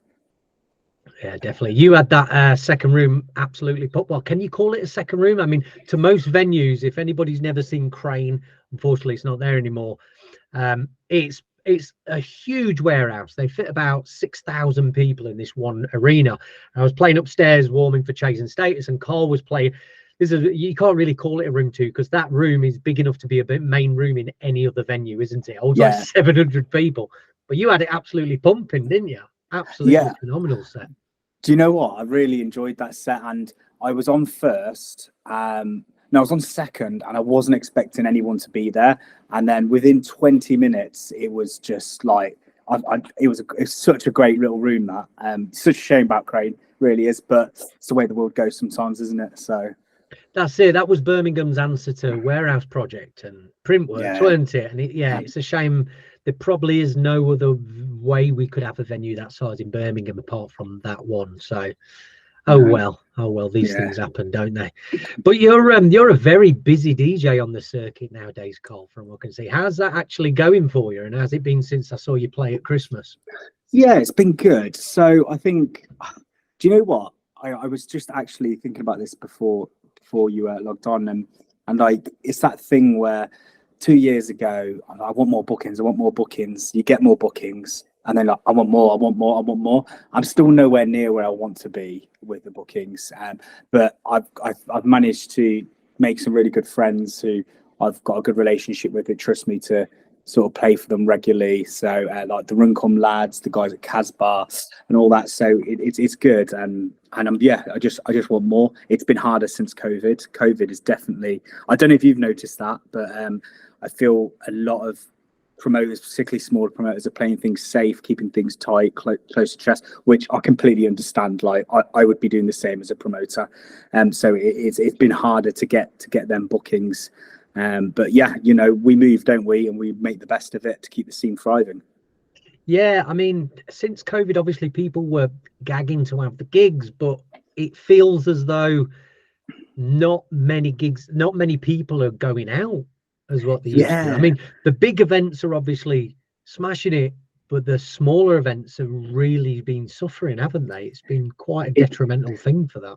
It's the I think the big brands, like you say, will thrive, which is fantastic. But the independent labels, promoters, and they are struggling. You know, I'm quite heavily involved with Runcorn. As a brand are doing well, but you know, we are subject to struggles, as many of the promoters are, and many of the promoters are giving it up or cancelling events. I mean, I've heard, I won't say what, but I've heard off the grapevine of few big events, from independent promoters are going to cancel some upcoming gigs because they're just not getting the ticket sales, which is a shame to see. It's a ripple effect from COVID, and I hope we will get through it. But I just, like, if there's one thing I can't stress enough off the end of this call is independent promoters are the beating heart to the drum and bass industry and the scene, and they need supporting. We need to go out there and support them in any way we can. You've got to. And if you're an up and coming DJ, you know, don't just Facebook message these people, is it? Go and turn up and support the event. Talk to the promoters and you will get gigs through it as well. You know, you've got to go tech all your mates, because these smaller nights are dependent on things like that. They have to have those groups of people that's turning up to them. And like I say, Runkum, the Casbah guys, my hat's off to them. They're really pushing it hard to try and obviously keep it alive, really, isn't it? And keep the scene going. Yeah, it is, and it's like you say, go out there. So a few artists exempt that have been lucky enough to just start DJing in their bedroom within 6 months they're playing on, worried about Henry events and stuff like that. A few of them exempt. The reality is as an artist, particularly in drum and bass, these small nights, independent promoters, 200 cap venues, that is where you're going to start your career, and you're going to be playing to nobody first set for a while. And that's how majority of us, particularly, people our age and in and around the area, that's how we started out. So that's the beauty of it, though, isn't it? Yeah. And you learn your craft. And like I say, some people haven't took that route. They've been lucky enough to go straight to the top. Fair play to them. But the reality is that these events are the beating heart. We need to really support them. Bring your mates down, like you say, and pay on the door. Don't be asking for guest lists from a guy or girl you've met once at the event. Just get down there and support. Yeah, and I think putting it on the promoters as well, I think there's a little bit of collaboration that probably needs to happen. Is one thing that we're very used to is you have your own little thing going and your own set of DJs, and you don't really branch out with it. I think more collaborations need to be happening between promoters. Draw the line with any kind of beef you got where that event's competing against me, because it's the only way to go about it, isn't it? You've got to bring those crowds together, because the crowds are still there. They're saving their money for something a little bit more worthwhile. And I get it, as a raver, doing the raving myself as well in the past. You are going to do that. It's like, okay, I could see Seren play with a load of people I've never seen, or I could see Kings of the Rollers with Friction, with Jason. Where are you going to spend your money? I totally get it. Yeah. So, a little bit of that, and maybe even just thinking of just new things as well. I mean, one thing that makes me, I'm 41 years old now, Carl, but one thing that makes me go to events is not necessarily the lineups, but what it is. Is it an event that's outdoor? Is it on a beach? Is it in an abandoned prison? Do you know what I mean? These crazy venues, I think, will be what kind of draw them out. But that's my 10 pence worth. I'll get off the machine and we'll move on. So one thing I've noticed with yourself as well, Carl, is you do have kind of you are based in London, am I right? Yes. Yeah. So obviously people see that in London. I had the presumption that maybe you were playing in London a lot, but I guess you're not doing as much. But you're really heavily involved in Birmingham and Coventry here in the West Midlands. So what's the story about you actually getting, not just getting your work there, but being involved in these cities, but being based in London? I think because I'm from Coventry originally, and that's where I was from. I've lived up and down all the country, like through work and stuff, but Coventry's where I'm from. That's where I suppose my DJ career started. Being a producer was never on the radar initially for me. DJ priority, I suppose it still is. So obviously getting involved in the Coventry scene, and then people like Noisy B and Toddler, owe them too much. Give me my first bookings and still consistently book me to this day. Just got involved with them, and then sort of Coventry's not a massive city. It's a tight squeeze for promoters. So once you've sort of got a residency there and you've got to know a couple of other promoters, you become quite active quite quickly in Coventry as a city. If you put the work in, it's not, I'm not saying it's not difficult, but as long as you're networking enough and you're showing your grafting, it will happen. So then Birmingham, obviously being the next closest city, a city that's always overshadowed Coventry, made it difficult. That's not Birmingham's fault. That's just the way it is. Geographically, we're very close. Birmingham's a much bigger fish with much bigger venues. So it's so naturally I progressed into Birmingham and got to know the promoters, got to know people like yourself, and just formed good relationships there. And they all sort of roll on. And I find some of the bigger brands in Birmingham have good collaborations with the smaller brands like we were just talking about. And so you get to know other people. It's a link. And as long as you're grafting and putting yourself out there, it does come. And then I suppose the London link happened a few years ago, just before COVID. Me and my wife decided we were going to move to London because a work opportunity for her came up where we we could live in London, so we're like, let's just do it. And I was like, it's a good opportunity for me to get bookings in London and just get to network more. But obviously COVID hit, so we didn't go anywhere for about a year and a half, and then since then I've just been out networking and just trying to get more bookings there. It's not been as good as I want, but you know, it's a work in progress. London is a tough nut to crack. It definitely is in terms of the gigs and stuff. I was lucky enough in the early 2000s to have a number of like residencies around London for other genres of music and stuff like that. But yeah, I mean, I since I've got into drum and bass, I maybe get like one London gig a year. You know, if that is, it's very tough to kind of crack open with what's going on there. I think without drawing back to our previous conversation too much, I think there is plenty of small nights, but the bigger brands dominate it, and like you say, they suck up a lot of the ticket buy-ins, so it makes it harder for the smaller brands, and then makes it harder for smaller up-and-coming DJs to get bookings. But you know, that, like I said, that's just the nature of the beast. That's how the industry works, particularly with drum and bass becoming so commercialized now and so big, which is amazing to see, but obviously it has its drawbacks, doesn't it, particularly to the underground scene.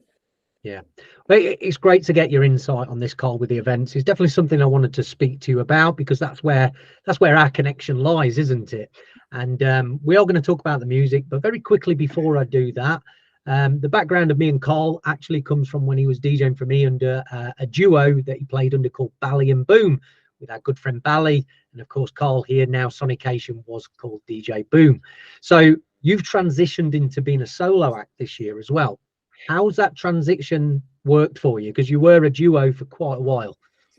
Yeah, we were, and I think we thought the time was just sort of right to do our own things. There was definitely some creative differences there, and we thought it's not that it's run its course, but we thought for now let's go and try some different things and do our own thing for a bit, which we're both looking forward to. I think I've really sort of, as a DJ, I've started to like almost find a new love, because you're constantly, I think in a duo you're constantly compromising, and that's very, as a creative, that's a very difficult thing to do. As you know, it's really hard, and I think me and Bally did do it so well. We compromised and we always found a good balance. But now doing my own thing, I feel like I don't have to do that. So it's been really nice with DJing and sort of making music. So yeah, it's been good. It's hard work, as it's the thing is now it's twice as hard work, because before we could share the load, and that's not the case now. So it's sort of, you want it to work and you want it's good things to come out of it, because you don't want it to be a bad decision. So yeah, so it's been hard, but I am thoroughly enjoying it. Yeah. Now, I can tell, obviously, you've had quite a few releases this year. You're getting some very good bookings as well with some of the local promoters. For myself, I've never really had that situation, and I can completely sympathise where you're coming from with the compromise thing. It is a constant compromise. I've never done that in terms of a DJ duo, but running record labels. I run this label Dirtbox, but also run VTO Records, which is actually a duo. It's myself and Traced. And there, yeah, we have to compromise a lot, because we've both got our own ideas and you have to meet in the middle. But then again, that can actually come to fruition of getting some better ideas, can't it, with stuff. So it's swings and roundabouts, how they say, isn't it, I guess. And this is your second stint on Dirtbox. Obviously, you did the remix for us a couple of years, that phenomenal music remix. We've got this brand new track on the LP. But what else is in the works this year for Sonication? Are you working on any more music at the moment? I am actually, yeah. So music wise, I'm in the process of collaboration with Vectral and Gemma Rose, who's just got a track out today with Blade Runner. So go and grab that, really good. So yeah, me and Vectral, we sort of started talking on Instagram, and we decided, well, let's do a collab. And he's like, do you know what? I already have the bases something down. Let me fire it over. So we've been bouncing backwards and forwards and a few bits. Needs a vocalist. So Gemma jumped on board. So that's a work in progress. So I'm looking forward to hearing and finishing that final product, because it is a track I'm really proud of. So we've got a few ideas where we want that to go. And then just a few other little bits and bobs. I don't like having too many tracks planned too far ahead of time, because I find, even from as Sonication from my first track to now, there's like, I want to change. I'm so indecisive. I actually want to change the path, change the style, because I think I'm still quite young as an artist. So I'm still trying to find that sound that I want to sort of channel to. So I'm sort of exploring each area still. So I don't want to be too far ahead of the game, and just sort of take it as it comes. I find, for me, like I said, DJing's always been the priority. I think it still is, and the production side is like accompanies that and helps me get noticed. And I suppose it's a different creative outlet, but I do struggle with production, and it's a massive love-hate relationship for me. Predominantly hate, but I'll always be the first to know that I struggle. Like, I struggle with bad tinnitus, so I really struggle to hear in the studio in crisp area. So I really do find it hard, but I sort of do have something there where I want to do it. So, but ultimately, it's to supplement my DJing. I would never sit there and pretend that I'm a big love for producer, blah blah. It is a love-hate relationship, as I'm sure it is with many people. Yeah, I have a similar situation with that. I love the creative process. I love gathering samples. I love putting together everything. What I hate is the mix downs and finishing tracks. So I have untold amounts of finished music that I don't want to finish because I'm sick of it, or I can't finish. I can't find the energy to actually put into that as well, kind of thing. So yeah, it's, you know, and I guess that's where sometimes collaborations can actually do you well, isn't it? So you're kind of collaborating to get someone to finish the track. So probably something I should probably look at and do. Yeah. But do you think you're going to go down the Liquid route fully? Is that the direction you're heading for? So it's weird you say that, because I think initially that was all, especially with me and Bally, that was something we always wanted to do, was be Liquid producers, Liquid DJs. And I suppose we were solely that for, well, that was the intention for a little bit, but particularly coming up in places like Coventry, which is heavy in jump up and jungle, there's not really a lot of place for Liquid DJs, not unless you want opening set for the rest of your career in Coventry. And you'll know as well, like, you've been on the circuit long enough, that if you're like solely a Liquid DJ and you get, for some miraculous reason, you get booked on a big lineup going on before Andy C or something, playing a Liquid set is not going to go down well. So you have to be versatile with your DJing. But my production was always Liquid, I suppose. But then I started, it become harder for me to play my own tracks in my set. Like, I couldn't play more than one or two, particularly if you're playing to a big crowd, and if you've got, like, you know, someone's, for example, I went on after HeadX a few weeks ago, and I'm like, there is no way I can start just dropping Liquid tunes here and there. Like, can you imagine what a HeadX crowd's like? They will have no idea what's going on. And that's so I sort of like, I need to start making some darker tunes. And so I've been really careful about how I put them together, because I don't want to just make them for the sake of it. I want to be able to make sure I love it. So that direction, I suppose, I want to be a bit more open to where I'm going to go. I'll still make Liquid tunes. This one is one of my favorite Liquid tunes I've made. So it's still there, but I don't think that line of that journey is to be a full-on Liquid DJ and producer is there for me. I want to be a bit more versatile. Yeah, absolutely. I've always said as well, like, one of the greatest tools a producer can have is actually being a DJ in a club, because you kind of see what's happening with your music. Yeah, it can obviously put you in a position where you are going to make stuff for, you know, the crowds, and you start to understand what people are listening to as well. So yeah, no, great thing there for us. So the release, let's talk about the release. Yes. Rio, how did you get hold of Rio then, and how did this come about making the track? So Rio is, my relationship with Rio goes back quite a long time ago, from when I started producing. I say a long time ago, as a producer, not that long ago, probably about 5 years ago. I was working on a track, me and Bally were, and we needed a vocalist, and we managed to get hold of Rio through Barry from Fidget Studios in Coventry, who we know very well. And he's like, yeah, I know a vocalist, Rio, I can put you in contact with her. And then Barry kindly vouched for us.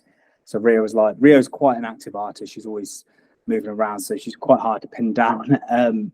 So she came into the studio, within a minute, had put down the entire vocal vocal for the track with a great hook. So that sort of relationship sort of blossomed from there, I guess. And we worked on a few bits. And this in particular track was originally quite an old track that was it was like more of a dance floor track. And you know how it is as a producer, you make loads of tracks that never see the light of day. So I've been playing around with the vocal. I was like, it's a really good vocal. I wanted to use it. So I made Hyper Lies probably about two and a half years ago. And then again, nothing came of it. And it just sat on the hard drive in a project as you do. And then when I was at the start of the year, I was like making bits and bobs for the year. Like, how am I going to structure things? How am I going to release tracks? Who am I going to send to sign to? And I was going through and I was like, do you know what? This has potential and I really like it. It just needs a bit of work. So I went back in and I just adjusted a few things. And then, out came the final product. So I hit Rio up. I was like, if I send this out for release, are you okay? And she was like, yeah, go for it. And then luckily, as I was about to, you dropped into my inbox, like, I'm doing this collab. Have you got anything? This, I was like, yeah, let's do it. So yeah, that's how it came about. Really. No, very happy to have it. Her vocals are phenomenal. In my eyes as well, definitely one of the best tracks I've heard you do. So I'm very happy for it to be on this album.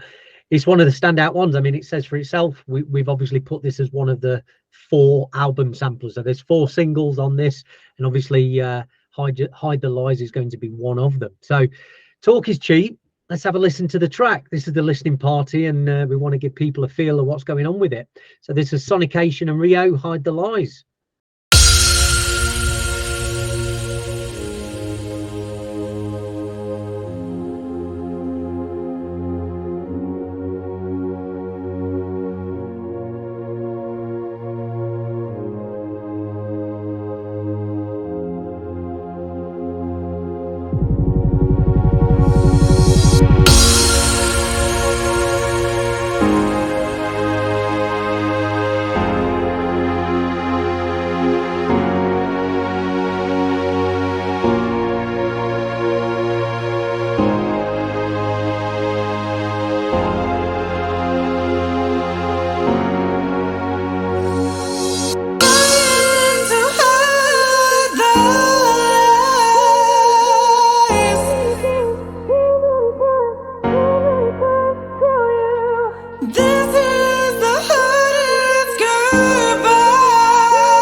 There we have it. Phenomenal track. I'm sure you agree.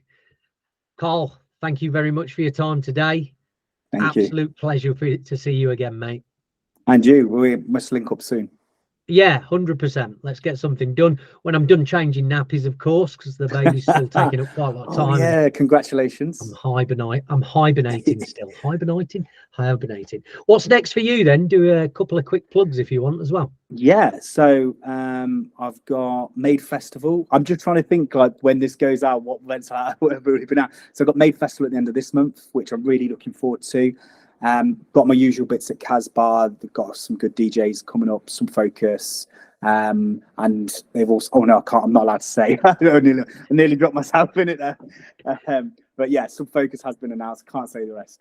And then Elusive Festival, which is a festival I really love. It's a small independent festival and they just go mental on the stages and like some insane design. It's so much creativity through the festival. So yeah, and I've got a couple of guest mix coming up with some good labels. So yeah, just keep an eye on that. Excellent work. Yeah, as always, we're going to be seeing you on the DJ circuit and keep an eye out for your music as well. Absolutely. Perfect. Carl, thank you for your time, mate. We'll speak to you soon. Bye. Okay, so we have another northerner on the show now, back from the homelands where I'm from in Yorkshire. We have got Brent Kilner, aka Varkid. Brent, how you doing, mate? I'm all right, mate. I'm all right, thanks. It's lovely to hear another Northern Yorkshire twang, mate. Don't get enough of it round here. And You want to turn it down a little bit? No, your volume's good. Your volume's good. Turn it up even. I need to hear those twangs. That's what it is. All the these and thas start coming out in this interview. Like, I'll be talking just like it by the end of it. So I'm going to start off from basically how our relationship started. I got in touch with you around 2019, I think it was, or early 2019, because I heard this bootleg that was going around the internet, everyone going mad about. And it was basically the Feed 'em to the Lions garage bassline track, mashed up with DJ Zinc, mashed up with Temper T. There was loads of tracks in it. And that's what got me recognized. That's what got me to recognize you as an artist as well. So when you made that track, what were your intentions with doing it? Because it is a crazy bootleg, isn't it? I mean, I seem to find most fame through all my bootlegs that I did. Like whenever I uploaded an original, I didn't seem to get anywhere with it. But as soon as I did a bootleg, every single time, up for free download, my followers, my players, every bit of feedback I got just shot through the roof on bootlegs. So obviously that set me on doing them. And I think it was around the time when Predator released the actual, I don't know if it were an original that he did with Solo 45 or were it a remix? So the one that they were doing really big rounds. There were yeah, I think that was the original track because Predator produced it, didn't it? Yeah. Produced by Predator, yeah. Yeah, and I think I just stumbled upon the vocal one day and I just thought, yeah, I've got to do that one line. Yeah, fantastic. And it goes down. I mean, the only thing about that bootleg I don't like is it plays so many of my favorite tunes. I can't play them in the rest of my set because it just combines them all in it. But I suppose that's a good thing. There's more room for more. But yeah, I definitely like. There was some ridiculous amounts of plays on that. I think I found it on SoundCloud, something like that. But yeah, that made me see you and notice you, and I was like, you know what? I'm going to hit this guy up definitely. So, and there we go from that. But obviously the first time we've spoken around this, it was for, I just launched the Are You Serious label, which is my other imprint, which is garage and bassline as well. And we got a couple of tracks from you, didn't we? We got Searching and Just Can't as well, weren't it? I believe. Yeah, I mean, that's when I went down another route, I think. I was kind of, the bassline thing were getting a bit stale. I didn't really like where it went. Like the scene, it kind of shifted too far away from the original bassline sound. And I weren't really keen on where it went, so I started going back towards more garagey, speed garage vibes. That's where that one came about. But yeah, it wasn't something I normally delved into, to be honest with you. I don't know, but yeah, they both turned out really, really nice tracks, like so. Yeah, it was a very early track on our label, and it kind of established you as a bit of a core artist for us on Are You Serious as well, because you've been releasing on that label with us ever since, haven't you? Mm. Yeah, I mean, I did release True as well. I actually thought True were prior, so Searching. Were it not? No, it was just after. It was close by, but weren't it? There was maybe 2 or 3 releases in between it, like if that. Yeah. I think we really signed them just one after another as well, didn't we? Yeah. But that True and of course the Romy remix, they were probably 2 of the most successful tracks on label, because we had like EZ, Flavor D, everybody was playing those, weren't they, for us? Yeah. We got some good traction. I mean, even before that, like I said, I noticed you around 2019, but your catalogue in terms of official releases goes back as far as 2013. So it's been about 10 years this year you've had official releases as Brent Kilner, isn't it? Yeah, my first official release were on Bear Fresh, which is it's run by Rob Tansey, the original in Crown Jewels, but it's called Kosher Audio now.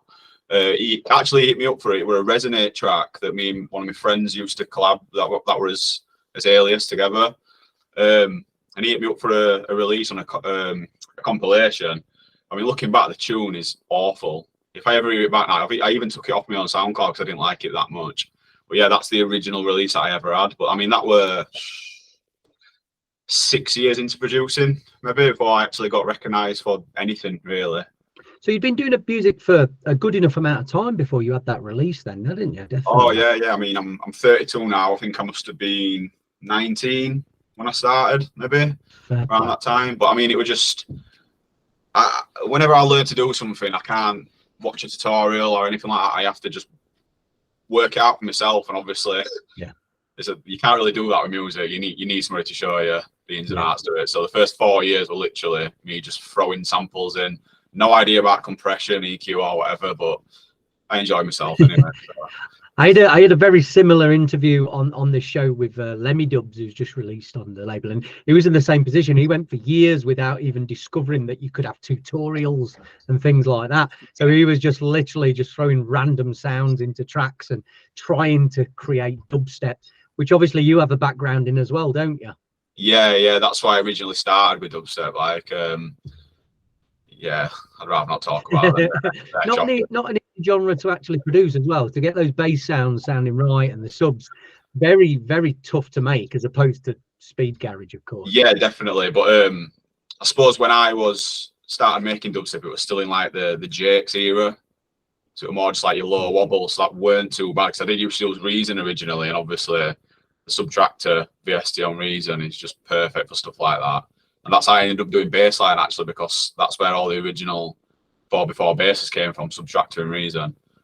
Yeah, it's saying something that I literally forgot that existed. When I was saying dubstep then, I'm thinking a big tear out front case. Yeah. But yeah, before then there was much better dubstep, and it was easily to be produced, like Hatcher type of stuff and things like that as well, weren't it? Yeah. But yeah, once the release was... Yeah, proper dubstep, of course, yeah. Scream and Benger area and things like that. But I mean, even myself, when it got to the tearing out stuff, that's kind of when I fobbed it off after about a year or two of that. I got sick to death of it. Yeah, it's a bit extreme. I do like it every now and again, but it's more to train to it, Jim. We've got a good drinking game for dubstep, and we used to play this back in the day. Basically, what you do is obviously make sure you got your drinks, and you've got so basically me and you are playing this. I tell you a track. It can be anything. It can be from you've got to give an era, so it's got to be like 60s onwards. It's got to be something out there. So I could say Huey Lewis and the News, something like that, Back in Time from the thing. And what you've got to do is you've got to go online and you've got to search for a dubstep bootleg of that track. And if you don't find one, you've got to have a drink. Trust me, you can almost get through this game without having a single drink. Yeah, I was about to say that. Dubstep bootleg of everything on YouTube and SoundCloud. Unbelievable. Like literally we were trying to catch ourselves out just to have a drink. We were parched, like couldn't get through it without it.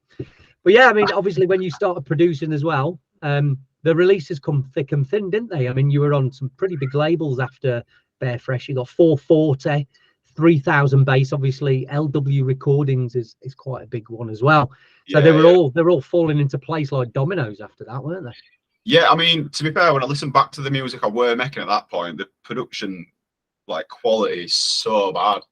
Honestly, I'll be the first to admit it, but I think it's just because I were kind of doing my own sound sort of thing, so it was just fresh to people. So that's why got so much traction, I think, innit? Because basically what I did, this whole bassline thing, I never meant to get into it.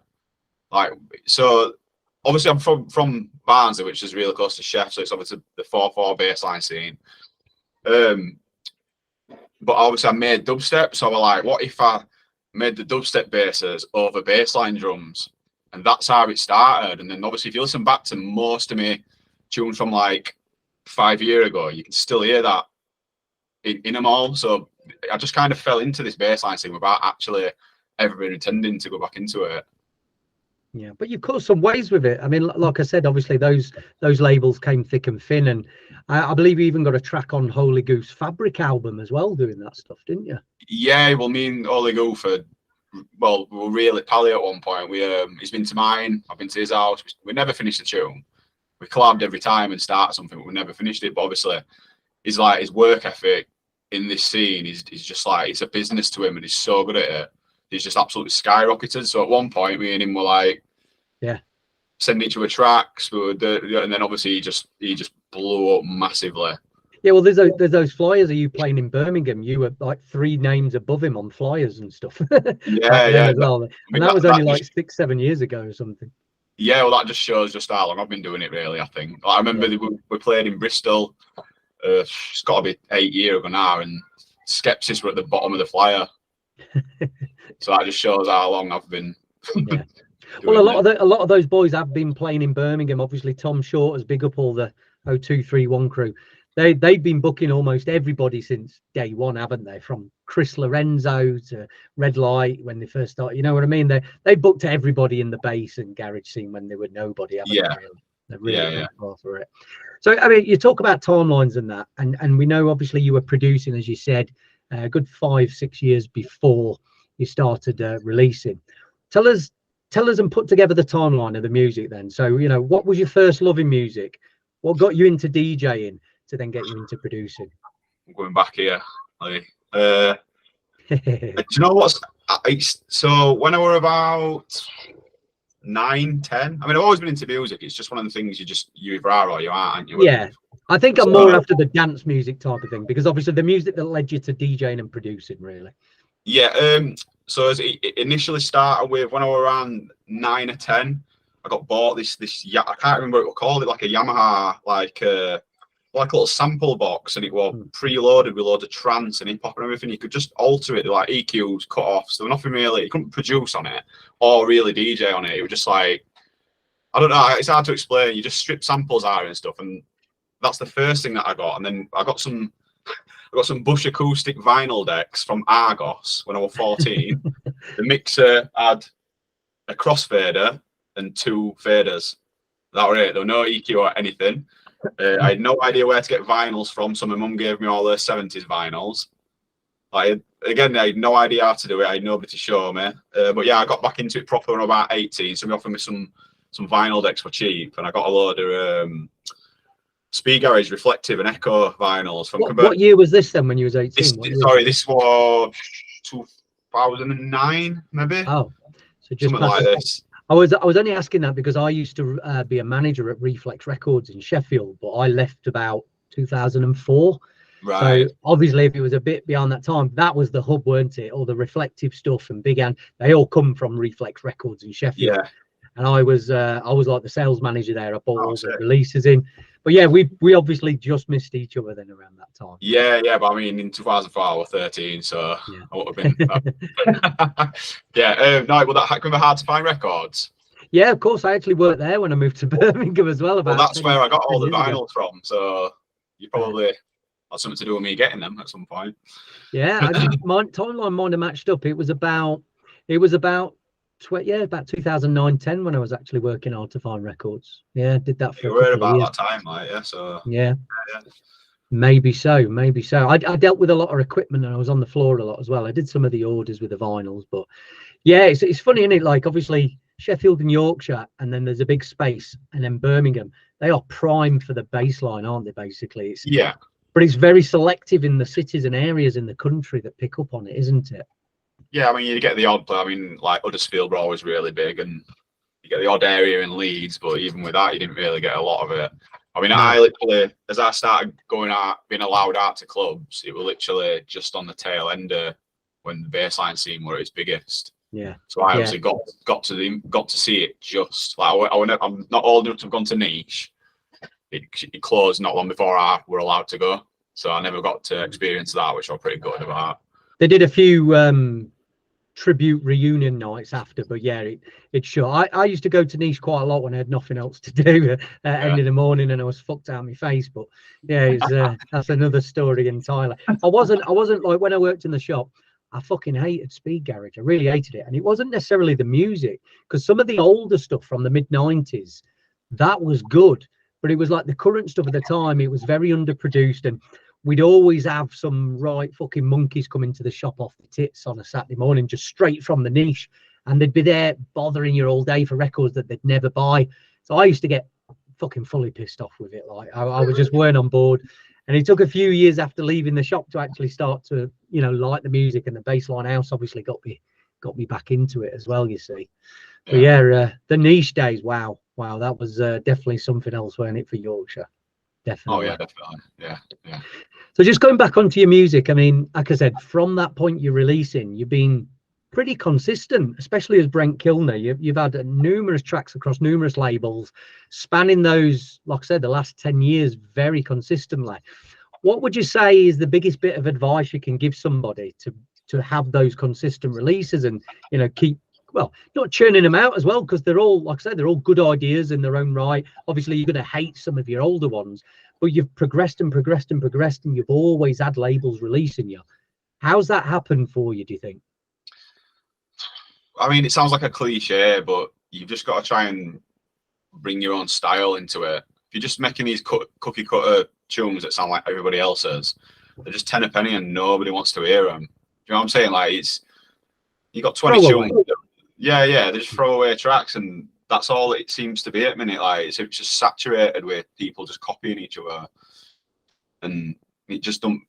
Like, I know, I get how it is. You make a song and it sounds like a song that you really like, so in your head you're like, this is really good, but you just need to try and alter it, because you're not going to stand out for anybody if you just don't even like go for a genre. Just start making a song. Don't even set the BPM. Just start throwing samples in from anywhere. Get a jazz sample. Do you know what I mean? And just see where it goes. That's how I ended up making drum and bass. I never intended to do that, but I just made a bass line. I was like, that'd be so much better in DNB. So I just ramped you up to 172, and then I just started making drum and bass. Like, you just gotta have fun with it. It's not a job. I mean, it is for some people, but it's not for me. It's an hobby, and if you're not enjoying it, then what's the point? Yeah, well, I mean, that kind of answers my next question as well. I mean, you've been such a permanent fixture on Are You Serious? You know, it's kind of, we've always been talking about garage music, and then suddenly one day you send me this fucking drum and bass track, obviously knowing that I run Dirtbox, and literally my balls are on the wall. I'm shitting my pants. Bring the Fire, I think it was, weren't it? That was the first one, and Burn as well, and Burn. Yeah. So what made you, like I said, I know you said you just ended up just doing it there, but what made you actually just finish it and think, you know, I'll finish this as a drum and bass track, when you were quite successful doing bass line still? I think the bass line stuff was just getting a bit stale for me. Like, I would just get, like I said earlier, you got to enjoy it, and I weren't enjoying it. I was putting tunes out that I didn't like, deleting tunes. I've got folders and folders of half finished tracks from that like timeline. And yeah, I think because I used to put a lot of amen breaks in my bassline tunes, I think I just already had one downloaded. I dropped it into a track, and I was just like, oh, maybe I should make like your really old school like Dillinger, and where they just had amen breaks looping and looping and looping. I just thought, so I just started messing with an amen break. I was just pitching it up, bring it down, filtering it, and then it just came from there. Found like that ragga sample. Yeah, it just came together really well. It was only a few hours work, that tune. Well, when we got the EP together on Dirtbox, like I said, there was 3 tracks. There was Selector, Burn, and Bring the Fire as the Bring the Fire EP, which came out last year. And yeah, but Bring the Fire for me is last year is the best drum and bass track I had. It's never left my sets. In fact, the only reason it's left my set now is because I've got a fucking remix of it. That's the only reason why I've not been playing it. But again, it's like I say, absolute for somebody who just kind of fell into doing that, and for the first release, phenomenal. And you mentioned Dillinger. Obviously, when we promoted this, Andy C Dillinger, some of the biggest names were actually supporting this release as well, weren't they? Yeah, that's mad because I did use listen to drum and bass at school. I was really big into it, and obviously these are all the names who I used to listen to. These are like the top dogs. So it's just mad to see my music getting put to them when it's not even really something that I do usually. It's just strange. It's just weird how it all came together. Yeah, like I say, these things just happen, don't they? And I'm just the lucky one who gets to the first to fucking hear it, so I get to put it out, which is obviously phenomenal for us. And you know, talking of which, we'll come on to this. There's a lot of new music obviously planned on Are You Serious, and of course on Dirtbox. But you've got two names now, both getting a bit of traction there. Obviously, you've got your Brent Kilner on, and obviously Varkid, who is basically doing the drum and bass. How are you going to be managing both names? I mean, are you happy with having these two aliases? Do you think it's, do you think it's handleable? Are you going to be pushing them both just as much? What's the future? No, I would. So, like, the Brent Kilner stuff is like my baby. It's the thing I've been doing since I started. It's the same profile, and it's just that is what I always will be. That one baseline side, but I do enjoy switching up and making something else. So that's obviously what Varkid before. Varkid were never actually meant to be like specifically drum and bass. It were always going to be anything but bassline. So that's why I've got some releases on the Varkid like Speed Garage. That's it. Because that's originally what we're going to be, but they kind of like blended a little bit. I've got a bit mixed up. Maybe I shouldn't have done the Speed Garage on Varkid and stuff like that. But anyway, it's done. It don't matter. But yeah, anything that I make that isn't bassline is the Varkid. That's more of the when I'm wanting a break from the bassline stuff. I feel the issue that I used to have with bassline is I had people were expecting something of me. You get what I'm saying? But when I do the Varkid stuff, nobody is. Like originally, I was never going to let anybody know it was me. I was just going to put it out there just to upload. If it did well, it did well. If it didn't, it weren't the end of the world. It was just something that I enjoyed doing. You know what I mean? So I mean, yeah, I'll put most of my effort into my Brent Kilner stuff, but I think that it takes the weight off my shoulders for Varkid, so there's no pressure for me to release things. And that actually, like, it benefits me, if anything. It makes me get music out at a higher quality because I'm not stressing over it. I definitely know what you mean with obviously the stuff that you're sending me through. It doesn't feel like you're restricted. You're sending me all sorts. You're sending me rollers, you're selling me tech, you're sending me liquid, you're selling me bouncy stuff, jump up, and it just feels like you're having a lot of fun with it when you send me these tracks. Do you know what I mean? You're not trying to be constrained in any way. Yeah, because obviously on the Brent Kilner stuff, people are expecting a certain sound from me, which I'm trying to switch up a bit at minute. But it'll still always be that way, I think, personally. It's what I'm known for. That's why I didn't want to do drum and bass through my Brent Kilner stuff, because I'd be like, I feel like people would be saying, well, why is he making drum and bass now? Yeah. So that's why I just wanted it as a side piece. But it's more fun. I enjoy making the drum and bass more than bass line at the minute because, like we've just said, it's just there's literally no rules, and I ain't got to impress anybody, sort of thing. Yeah. Well, it's coming across in the music, and as I said, I really see this brand blowing up for you. I mean, you've had one release and it's got huge support already. You know what I mean? I really do think that something definitely positive is going to happen. I mean, let's look at it. Let's look down the future. The Varkid thing obviously goes off. What do you see happening with that? Are you going to keep the same mentality and the ethos, or do you think you'll kind of take it a bit more serious? That's an hard one because this is really my hobby now. Like, I've got my career sorted. I mean, if you asked me that 10 years ago, I'd be like, yeah, I'll drop everything in my life to do it. But nah, it's like, I mean, if it blows, I'll be really happy. But yeah, I don't know. It's a weird question. I don't really know how to answer it. Yeah. I think, would you manage it like you do Brent Kilner? Would you have it as a, like I say, just your babies, your Brent Kilner, but can you have the Varkid as that as well? You know what I mean? Yeah, maybe. It's the issue with the drum and bass stuff is it's not my scene. So like, I don't know. I've got no contacts in that scene. Do you know what I mean? Obviously, apart from myself, I don't know. Like, I was in the bassline scene. I'm really pally with 90% of it, so I can. Yeah. It's a lot easier to get by on this side. Whereas that side, I'd much rather just make a song, get it released. If people like it, they do. If they don't, it don't really offend me. It's like if somebody doesn't like it because it's not the music I normally make. So if somebody goes, "Oh, that's really rubbish," I'll be like, "Yeah, well." Yeah. I'm not bothered. It is, and I know what you're talking about. We obviously separating the music and knowing what to put with it. I've had a similar issue as well. Is like where I've always been Lee UHF. The ethos of my name, it comes from hardcore roots, and I was doing just hardcore. But then when obviously I stopped doing that, I like drum and bass. Then I like a bit of garage. But then I like a bit of bass line, I like a bit of techno, and really the name was doing everything. And I was happy with that because I thought I could do it. But then you get a lot of advice of people saying to split it and do one direction as people know what to expect, which I get. But even now, it's kind of like, you know, I want to do bass line, but I want to do drum and bass as well. You know, I've been torn over having a new name for the bass and having a separate name for the drum and bass. So it's kind of hard to kind of dictate because you want to see what people are seeing on the other side. And sometimes it's hard to do that, isn't it? Yeah, yeah. Well, we've gone through a lot of questions here. Let's get into some music. Let's have a listen to the track Cold Heart. This is on the first album, Volume 1. And yeah, it's the second release that Varkid has had on the Dirtbox label. So we're going to have a listen to this track now. We'll get your thoughts, Brent. And obviously anybody listening, put your thoughts in the comments below. Let us know what you think.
So there we have it, Cold Heart, one of the best tracks I've ever actually heard this year in drum and bass. Lots of emotion, amazing vocals as well. Definitely a standout track on the LP, on both LPs combined. And there will be a music video coming along for this as well. So just want to get your thoughts on it, Brent, as well. How did this track come about before we sent it across for the album submission? I actually made it. It's got to have been eight months before I actually even showed it. Yeah, like it was just sat in a folder because I didn't really know what to do with it, because it's one of them tunes that I know we spoke about over there. That it's probably the only tune I've ever made in my life that I didn't intend for a club. Like it's like listening music. It's not really something that I'd personally play in a club, but I just enjoyed making it. My production process all these years has always been start with the drums, but obviously since I've been making drum and bass, it's a lot more melodic. I've been starting with chords, and that's how it started. I got a new keyboard, and I got all the complete native instruments with obviously loads of pads and stuff. So I just started messing around with presets. So I wrote the initial chords, you know, the chords in the second breakdown, like the transit. That was the start of the song. That's where the song started, and then obviously I switched it around and stuff. But yeah, it was more just me actually making music rather than just loud noises for a nightclub. Well, it fits the album perfectly. I mean, I absolutely fucking love the build up on this and the drop as well. It is phenomenal. I mean, to say it's not something you'd see as music. I see this going off at every summer festival, like 100%. I cannot wait to get this in people's hands, definitely. Do you think you'll be doing more stuff like this in the future then as well? Yeah, I did really enjoy making that actually. More than like the mental jump up stuff, if I'm being honest, which I find really weird for me, because obviously my basses and stuff lend themselves to like your heavier stuff really. But yeah, I don't know, I just really enjoyed it. Yeah, I mean, mate, we're literally going 2 for 2 in terms of hits here. Obviously, they bring the Fire EP, phenomenal, and I see this one going down the same route. It's scary. It's scary. Do you know what I mean? You've definitely got the knack for drum and bass for somebody who's not put that much thought into having a drum and bass career. Absolutely. Yeah. So, with the track itself, obviously, this is appearing with plenty of others on there. We do have some other music that will be released down the line. But let's just get into one final question about on the personal side of things. You're a bit of a family man like myself. Obviously, see you on Facebook with your nipper and the missus as well. Tell me a bit about this Kilner's Kitchen. What is this? Obviously, you can find it on Instagram. What's going on with this? Oh, it's just, do you know what? It started through lockdown. I've always enjoyed cooking, but obviously through lockdown, I had nothing to do but watch YouTube tutorials on everything. So the egg cooking programs, everything. I was like, I'm going to try that. I'm going to try this. I'm going to try that. I ended up like getting really into it, posting pictures on Facebook every day. So I ended up setting an Instagram up for it, and then that led on to people saying like, where can I buy this? Like, can't, it's just in the kitchen. But yeah, that's then lent itself to like meal preps now, which I'm actually selling. It's like a little side hustle I've got on a minute. Brilliant. Yeah, it's amazing what can come out of little things like that, isn't it? Yeah. I mean, I know this is going to sound really corny, but cooking's got a lot of similarities to making music. You add something and it can ruin it. You can add something and it's better. It's a mix of things that it's how you do it, not what you use. There's loads of similarities about it, but it's like a really cheesy line that. So it fucking is. It is. And at the end of the day, you're in your other kitchen right now, ready to cook up some beats as well, aren't you? Just metaphors all over the place. There's another cheesy line for you, definitely. That's good stuff. We can add the liquid to this album, like you maybe add your liquid to your, I don't know, your Cornish pasties or whatever it is you're making tonight. Brilliant stuff.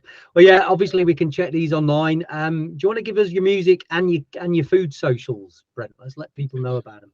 Yeah, so obviously all my Brent Kilner stuff is literally just Brent Kilner. If it's on Facebook, it's Brent Kilner Music. I believe Instagram is Brent Kilner Music too. Yeah, and then everything else, Varkid UK. That's obviously the drum and bass stuff. And then food-wise, Kilner's Kitchen on all socials. There you go. And it comes with a word of warning. If you're following this, you're going to eat so much fucking food. It makes me so hungry following this fucking Instagram. I don't like it. I really don't. Putting some right fucking timber up watching that.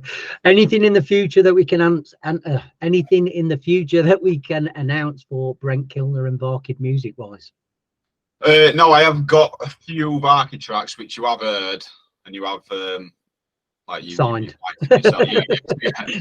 Especially Hide. I've got a tune called Hide. It's very like sub-focus oriented. Yeah, beauty, that one. Personally, I think it's the best piece of music I've ever produced. It is great. I think I've got. I mean, it's really sub-focused blend towards. I know that, but I feel like I put my own twist on it, and I'm really, really happy with that one. I can't wait for that one to get shown. Yeah, there's obviously within what we're doing here, it's crazy some of the stuff you're sending. Like say that whole EP that we've got planned, I think is fucking mental. And then on top of that, we've got the remixes as well that we've got, that people have remixed your tracks, you've remixed some tracks. So a lot of Kilner and a lot of Varkid to come within Dirtbox and our other brands like Are You Serious as well. Yeah, man, can't wait. Right, Brent, I've kept you long enough, mate. Your missus is probably wanting you back in Kilner's kitchen, so I'll let you make some tea. Make sure you send me some, because I'm fucking starving and I can't see me getting anything made for me tonight doing these interviews all day. But yeah, it's been a pleasure, mate. Thank you for touching base again, and can't wait for you all to hear it. Remember the track Cold Heart's out now on the Vibe City Volume 1 LP.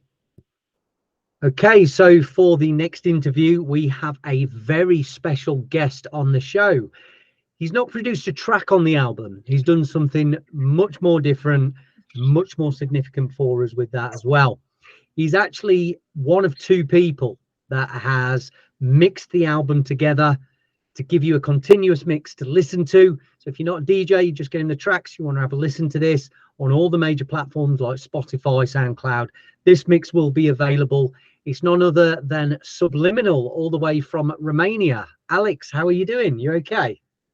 Hi, man. Nice to meet you. And thank you for having me. I'm really good, man. Hope you're doing the same. Yeah. I'm actually like enjoying the summer. Quite funny that it's not actually. I see people like saying it's pretty hot now, but we used to have like a way hotter summer than now in here last year. So it's quite good because like it's like 32 degrees this year, the maximum we had here. Last summer was like 42, which is absolutely insane. But yeah, it's good. It's very good. Very good, very good. Yeah, I obviously over in that place of Europe, the winters are much colder from my experience, and the summers are much hotter as well. Not like here in England where it just fucking rains all the time, basically. That's all we get. So obviously a history that we've got together I wanted to discuss a little bit is we have a very close mutual friend, Christian Resurgence, who kind of put us in touch. And a few years ago, back in 2019, I came over to play at the Apple Rooms for Christian, where you've got a history there at that venue as well with events, haven't you? Yeah, you could say that. I mean, it's like I started this this Apple Room drum and bass series back in 2007, where I was like, you know, the scene in the city was kind of dead. Nobody was making events anymore for more than 6 months. And I kind of always question myself that who should have done that, or who should have taken it from the ashes that were left back then, because you know people were keep asking why it's not drum and bass happening anymore here in the city, and we were like we should do it. And you know, me and Christian, we're friends for a really long time now, for like 16 years or something like that. And it was quite amazing because he used to DJ and produce way before back in the day than I did. He has way more experience than I do, and I would lie if I would not tell you that I learned a lot of things and good things from him, which I'm really grateful for, and I really appreciate him a lot. We're really good friends, and we keep making music together. We actually have like a couple of things we have to start looking into working. And yeah, I kind of started this Apple Room drum and bass imprint back in 2017. So yeah, and it's working quite well now. It's amazing. How we did we had you? the sorry, go ahead. I wanted to ask you how because I don't think I got a chance to ask you back then. How was your time spent here? Yeah, I had a great time in Romania. I was there for a couple of days, and I stayed with Christian. The event was phenomenal. Really enjoyed the event. Really enjoyed the people. I was a little bit ill on the second day, and the plan, we were going to do a little bit of sightseeing, but I decided just to kind of chill and hang out until my flight, because I had an early flight on Sunday as well. So I didn't want to go out and start drinking again and just start getting a bit messy for the airport. So yeah, I got a little bit unwell. I don't think it was anything to do with Romania why I was unwell. I think maybe just had a bit too much to drink the night before and was a little bit hungover. But yeah, it was great. I one thing that actually did stand out as well, and it's quite, you know, away from the rave, is I really liked the airport. It was this big. It was the smallest airport, so you was like straight through it straight away. I love that. I hate hanging around in airports. I love being on planes, but I hate hanging around in airports. So that was good. That was really good. And yeah, it was a phenomenal party as well. Are you still doing the parties now then? How have they been since COVID? Because obviously that disrupted the whole world. But have you got back to, you know, business as usual with the parties? Yeah. Actually, we started doing it again back in 2022. You know, where there was a time frame when everything, like, you know, those rules that they had during the COVID pandemic, when everything was closed and you couldn't host events and stuff like that. We started doing it again in March 2022, and it's quite amazing because you're asking this now, because actually the things I think, at least here in Oradea, are way better than before. The public, I don't know, raised, like, you know, it's funny that some people told me during the pandemic a really nice phenomenon happened, that people started to discover new music, and drum and bass was one of them, definitely, at least here in Romania. I don't know about other countries. I'm talking specifically about Romania. And you know, I have people coming to me when I do these events and say, you know, I discovered drum and bass in the pandemic. I got in love with drum and bass in the pandemic, and this is quite amazing because it's kind of improved the public in the city. So you could say that it doubled at least. Wow. I feel obviously on the flip side of that, in the UK, and from, you know, looking out towards your areas as well in Europe, I think lockdown produced a lot of new producers. A lot of people started making music through lockdown, and now we have a flurry of brand new producers. There's a few on this album as well, such as Komatose. He kind of made some shifts to be a bit more high quality in his music. So I think that kind of brought that out as well, which obviously you get more producers, you get more drum and bass, and you're going to get more listeners, aren't you, at the end of the day? Yeah, it's quite interesting because I think that it's kind of got into that point where people, I don't know, you were in the lockdown, like literally the first month of COVID and stuff like that, when everyone was like closed in the city, and the world just stopped doing everything. And I think the earth itself, like it was breathing in that moment. You know, it was like, you know, huge pause from consuming. And I think music was one, and it still is one of those things that could help you go through that period, you know. Yeah. Oh, absolutely. But it does heal the mind, as they say, doesn't it? It's definitely something that reacts to everybody emotionally. And yeah, even through that time, I was doing little live streams and stuff like that to get me by. And they were through COVID. It was some of the most fun I had doing those DJ streams at home, and just having a piss around and talking to your mates online while you're doing it as well. So yeah, it definitely had a positive effect on myself and a lot of others. But talking at that time as well, it was around coming out of COVID that it seems as though your career really blew up quite well. I mean, one of the things I noticed is around that time you started getting support from really big artists like the LTJ Bookham, High Contrast. And obviously having releases signed to labels like Pilot, who are obviously affiliated with UKF. For yourself, do you think that was there a certain track that was a catalyst to actually start all of that happening and your name blowing up and getting quite successful, or was there something else? Well, first thing first, I have to say a big thank you to all the labels I've been working with and still do. Huge thanks to Focus, Pilot, Four Corners, Galaxy, Vandal Records, because they all. But I could say that my debut on Focus back in 2020 was my first release, my debut EP in April 2020, then followed by a couple of releases. Then my release on my first track with a resurgence on Pilot, which is Just a Waste, that came out in September 2021, blew up like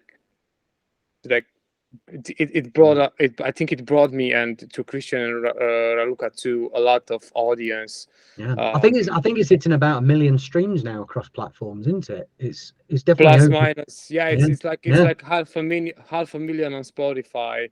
And that's and just Spotify. That's not counting everywhere else. If you combine YouTube, SoundCloud, Apple, you're definitely over 1 million streams on that one.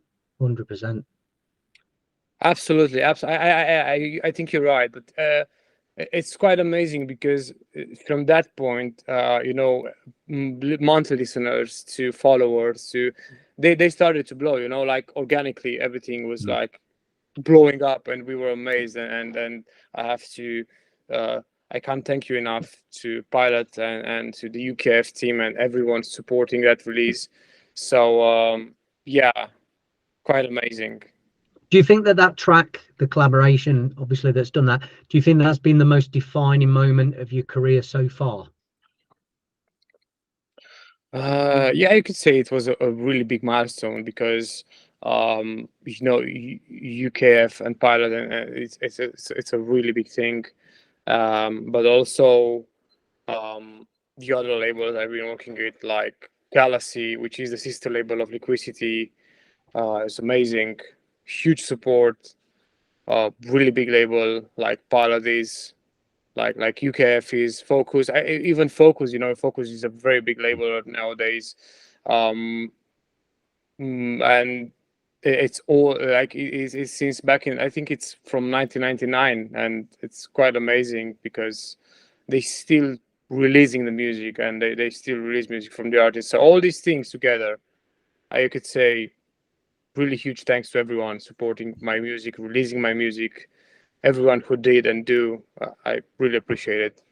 Yeah, that's very good. And like I say, as a defining track, it really has set the standard for you. And there's been some phenomenal music coming after that as well. Let's go a little bit further back in time to, I think it was around 2008, you started to get into drum and bass seriously. Is that about right, about that time? Yeah, that was the moment when you could say I started to discover this music because, I think all of us in our lives, we got to that point where we started discovering drum and bass. And, back then, I didn't even know that there was multiple subgenres of drum and bass. For me, everything was like back in the day was just drum and bass. I thought it was all jump up. I thought everything was jump up when I first heard it. So I was like, nah, I'm all right. Yeah, something like that. And the internet wasn't so accessible, and the information wasn't much there. I mean, it was there, but wasn't like nowadays. Like if you right now on YouTube, let's say how to make a track like Netsky, you'll find a tutorial with Netsky teaching you stuff about his tracks, his music production and stuff like that from certain magazines or stuff like that. But if you do that like back in 2009, I don't think that was a possible thing back then. Like I don't think it was. YouTube just came up a couple of years, like 2 or 3 years before that. 4 maybe, but yeah, like 2006 or 2005 YouTube came out. The only things you could find there were a bit limited, until it blew up, with information as well. So yeah, you could say that was the year when it's funny. I saw it's one of your shows from England, from Jules Holland. Later with Jules Holland, I think is the title of the show, yeah, that's right? the show. Yeah. Yeah, funny. Did you discover drum and bass on that show? Is that what you said? You discovered drum and bass on Jules Holland? Yeah, two places. This show and Need for Speed Undercover were Oh, yeah, two the game. places. Yeah, were the first two places where I heard drum and bass myself, because just hearing people talking about it, I think here in Romania at least, was the thing that got you going to the parties back then, to the events, to the raves. So yeah, technically, from word to word, from people to people, you would hearing that, hey, tonight is a drum and bass party, you want to go? Definitely, because it was really something new. And Chase and Status just released a huge album back then, and all of these things that you could find out about these legends like State of Mind, Pendulum, Chase and Status, and so on, Sub Focus. It's kind of amazing. And I kind of remember what there was a party where one of the guys were playing LTJ Bookham, but I didn't know. I have to admit, I didn't know back then who he was, because of this lack of information on the web. And the music was like, Spotify wasn't even a thing. Like, I don't know. It was really hard to know what the music the DJs were playing back then. It was really hard. Just if you not going to ask him, hey, what track is this? What are you playing there? Yeah. So as growing up in Romania and obviously discovering drum and bass in 2008, around that time then, who would you say your main inspirations are to make you feel, yeah, I love drum and bass, I'm into this now? Who are you listening to mainly? From you saying specifically from Romania? No, so obviously being in Romania, you're going to get acts that break through into your country slightly different than other ones. So I was just wondering, for you personally, which drum and bass acts you were really enjoying that were your inspiration to start with? Well, definitely Pendulum was the first. Like, when I got to hear about Pendulum, it was a thing, and we had a festival here called Peninsula. It was a part of the huge Sziget festival from Budapest. It belonged to them, and they were bringing like huge names. And one of my friends, back then, he was keep saying that he was going to buy tickets because Pendulum will come as a DJ set, and I was like, whoa, I want to go too. But back in the day, going to big festivals like this was not a thing amongst underage people. Like, if you were like less than 18 years old, it's quite hard to reach these events. Like, let's say a party in the city was possible, but like huge festivals like this, I would say no. I would say those were very different times. Yeah. So when did you start to take the leap into producing and DJing and just getting a bit more involved with the music then? What year was that? Started DJing a little bit earlier in the music production, I must reckon. That was like in 2013. It was my first time when I really had this approach into DJing. I was asked by my colleagues from college to play at our we had the yearly Halloween party, and they remained out of a DJ, and I wasn't even a DJ. I mean, it was really funny, and that was the moment when everything started, and I enjoyed it a lot. The crowd was insane, and that's where I started to think about it really seriously. That, hey, do I want to do this in the future? Do I want to start DJing? So yeah, technically next year I was writing CDs and playing on CDJ 100. Then yeah, that's how it got into it. So other When did the side of production side come then? When did you start making the music? you know, like if you're taking it seriously, like DJing, it was 2018 definitely. My wife got my first pair of monitors ever, and I had it in my mind for a really long time, since I've been to Christian home and his studio for many years before that. I always wanted to do it, but I never like got into it seriously. I was just playing, messing around my laptop from time to time. I was like, yeah, okay. I wasn't taking it seriously, like that was like a year or two after I started to DJ in 2014 or 15. But yeah, definitely 2018 is the year when I started to take this really seriously. Yeah, and you've had some real key players, as I said earlier, that's been supporting your music since. Obviously, LTJ Bookham, High Contrast. Has there been any other kind of landmark acts that have got behind your music and have been playing it as well that you'd like to mention? Yeah, Fred V played a lot of times. You could say it's funny that I woke up like every Tuesday, his Kiss FM show. I was tagged in his stories with my last EP on Pilot.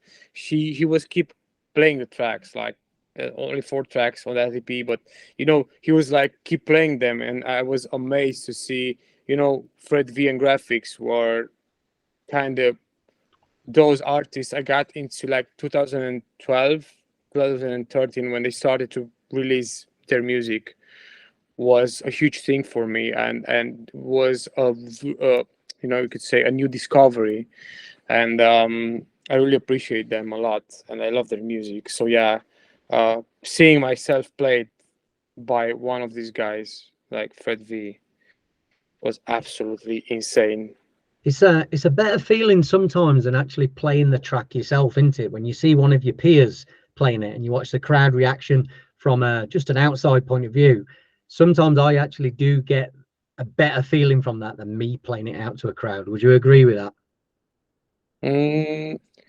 Well, it's funny that I never thought about this.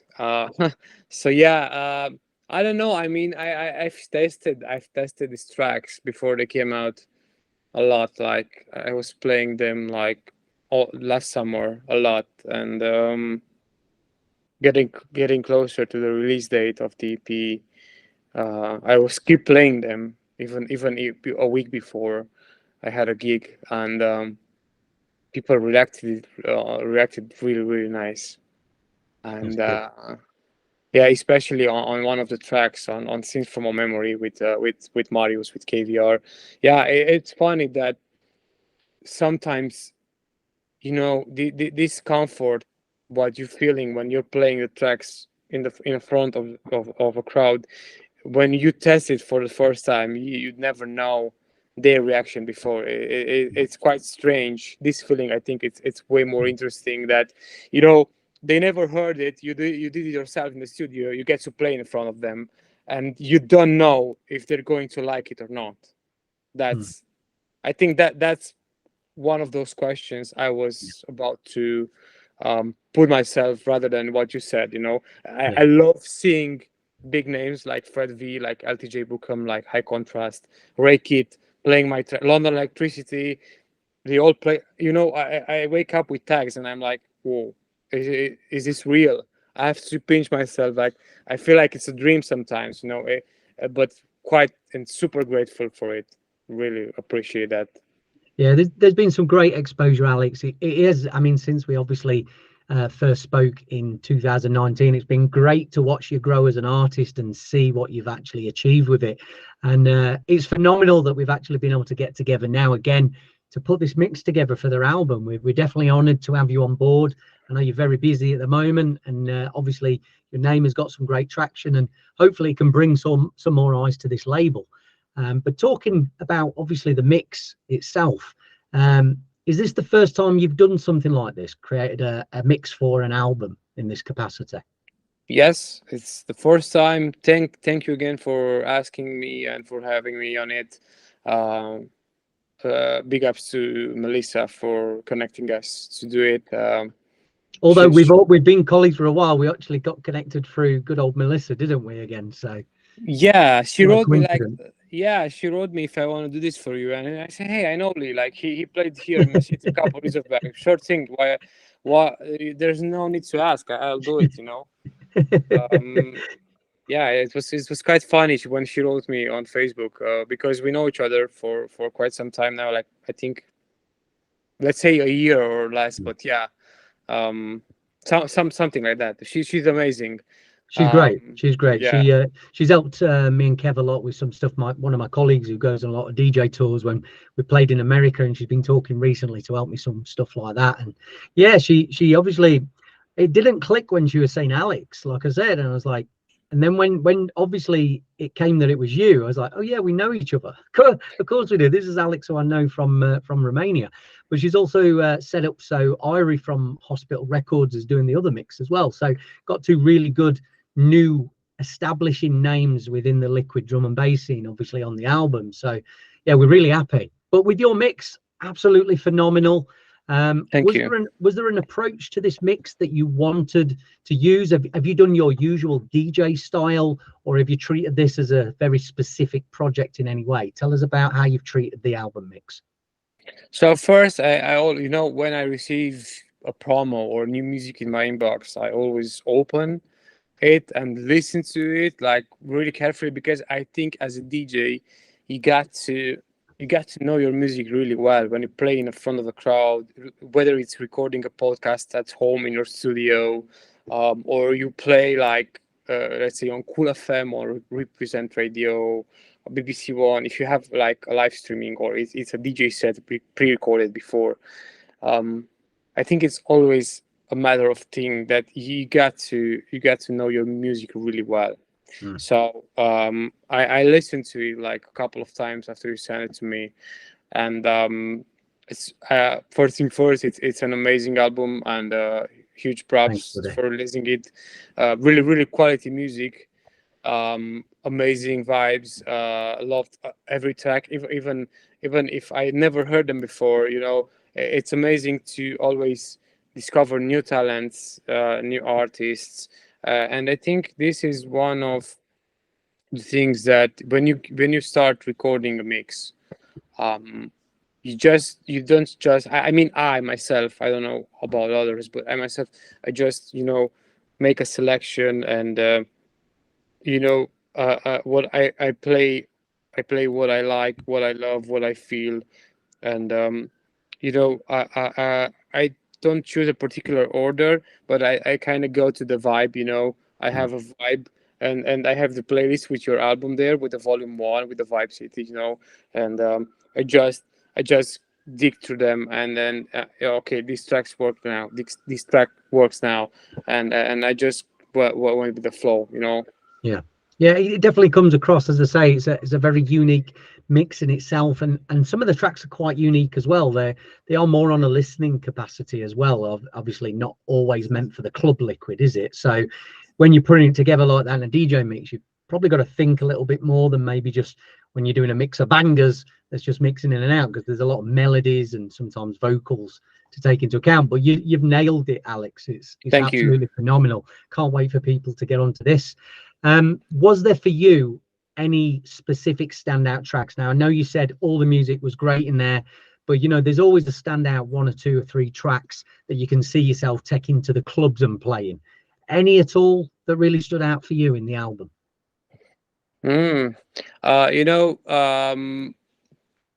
There's always, it's a really good question, because you asking this now, it's funny that you have to, when for example the Komatose track with Laura Proudman vocal. yeah, Gave with you Laura everything. Prodman, yeah, Phenomenal. exactly. It's a really interesting track, and when I started to before recording the mix, I was like, all the tracks from here have, like, you could say, a different vibe.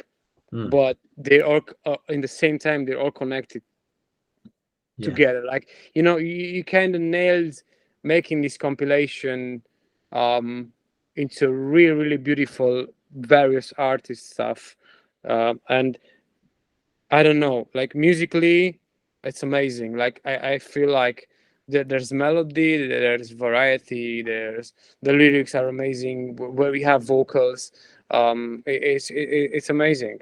And also the Varkid track was one of my favorites, and also the one for Abidance Anomalies, that was amazing track. I mean, yeah, like I said, not all of the tracks are kind of meant for the club as well when you've got this album. So when we say, you know, which ones you're taking, there isn't really a standout. Everything has got its place on this album. They're all fantastic. I mean, I've played the Varkid Cold Hearts track in clubs and it goes off. And he has said originally when he started that track that he did not meant for that to be played in clubs. It was just something to listen to, and it just so happens it's just got enough emotion, enough power, and enough accessibility for it to actually go down a club. And I played it 2 or 3 times now, and it smashed dance floors all over the world. It's absolutely smashed them. But yeah, I mean, as I say, Alex, we're really pleased that you're on board with this. Cannot wait for people to hear your mix. Obviously with the album itself, with some of the things you mentioned there and kind of nailing it, one thing that I did try and do with this, I mean, overall the album, it's a case of me trying to show that the label Dirtbox is varied. So I wanted a Liquid album because we've not given Liquid a lot of love that it deserves on the label. It's just we haven't had the music signed. But then when we started getting it together, I thought this project spanning 2 months, 2 albums, 4 singles, 2 mixers, 22 tracks and 21 artists. So it's a huge project. And what I wanted to do with that focus on Liquid is to focus on almost like the subgenres of Liquid. So Liquid is a subgenre of drum and bass.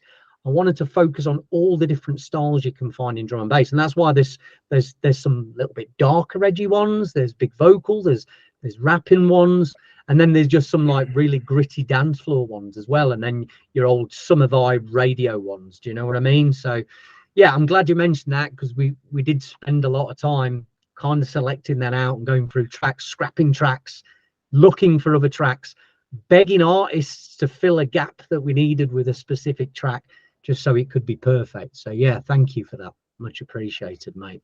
You're welcome, man. Really. We'll leave it with one last question. What is the future for Subliminal? What's coming in the coming months, gig wise and music wise? So I have an EP or a single of 2 tracks, not sure yet, but 2 out of 4. It's like done on Four Corners Music on Malinky's label. Big ups Malinky for that. It's quite amazing because I always loved this label, and now I'm releasing music on it. The same with Pilot, same with Focus, same with all, loved all the labels before releasing music with them. And talking about the labels I'm working with, and not only that, but yeah. So it is this one, a couple of tracks in the works. Not sure what's happening with them yet. Need to finish a lot of stuff now, as I took a break for like 3 or 4 weeks before reaching out the studio last week again. And gig wise, you could say I have like already two gigs happening, which both are my events here in Oradea. One is on the 13th of October with the Romanian drum and bass. You know, you have a community here which is supporting all the stuff that is happening in the country. A team that is formed from Elena, and a lot of people that are helping her out from the country, even from Oradea. Timișoara, Cluj, Bucharest, Iași, everyone is contributing, and it's quite amazing because I always thought that and saw this scene that it's supported through its own community. Yeah, one of the great things about Romania I found as well is the impression we all get is that side of Europe is all banging Neurofunk.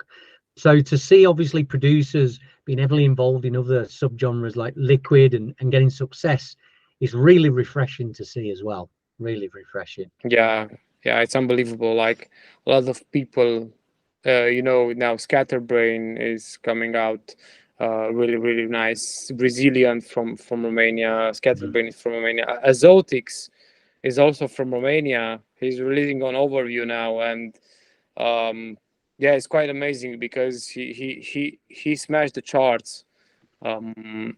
Right now, I think he was on the first place on Beatport. So yeah, it's quite amazing to see that happening. It's also Definitely. it's also Bruston from Bucharest, Freakex, a lot of people, Surgeons, Yoshu, a lot of people that are now breaking through, and really appreciate that the scene is trying to grow more and more. It's the Frenetic guys from Timișoara, which I really appreciate. Big ups. I'm also part of the Frenetic crew from Timișoara. Exhale also is a very good producer from Romania that will smash the things up. Yeah, slowly and really nice seeing things coming through There's from definitely a lot to look Romania. out for.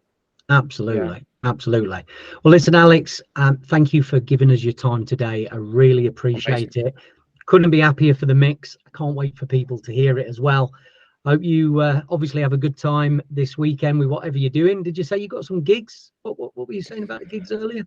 It's your party. Is it your party's coming up, isn't it? Yeah, so 13th of October is the first one. It would be a drum and bass .row anniversary happening in Oradea. It's everything is booked, and also can't say about it, but it's 14 years of our venue on the 24th of November. Big party. Can't say more. Well, of course, if you're in Romania and in the area, make sure you're attending these parties. Apple Rooms is the venue, isn't it? Yep. Yeah, the Apple Rooms, fantastic venue. Moskva Cavezo is the venue, actually. Moskva Cafe, if you come to Romania. But the Apple Room is the imprint of the electronic music events from the venue. Yeah. There we go. Lovely stuff. Well, thank you again, Alex. We'll speak to you soon. Thank you for taking time with us. Of course, check out Subliminal's excellent mix on Volume 1 of Vibe City. Thanks again. Big ups. So that's it from our listening party. Hope you've enjoyed it. Hope you've left your comments and your thoughts in the chat below. Really appreciate your feedback on this one. Just got to say, this has been an absolute phenomenal journey doing this release. It's the biggest project I've ever done on Dirtbox Recordings, on any label I've ever run since running labels in 2003. So for me, it's definitely been lots of blood, sweat and tears, so to speak. Thank you to all the artists for obviously dealing with me around this time. Probably not being the best person. It's been quite stressful, but I'm so happy to get there. Thank you for Thomas for all of the mastering that you gave across this album. He's done some phenomenal work to get it all right, and dealing with all the artists who want to be louder or quieter, and obviously trying to get everybody happy with an album that definitely flows really well. Big up to Matt, of course, for his artwork. Absolutely brilliant. Definitely encompassed the Vibe City artwork that we wanted for this. Very happy to what he's done. Very happy with what he's done across the board. I'm losing my voice now. I'm going to end the show. Make sure you're grabbing this on all the socials. Obviously, find us online at Dirtbox Recordings across all of those platforms as well. Until next time, catch you soon.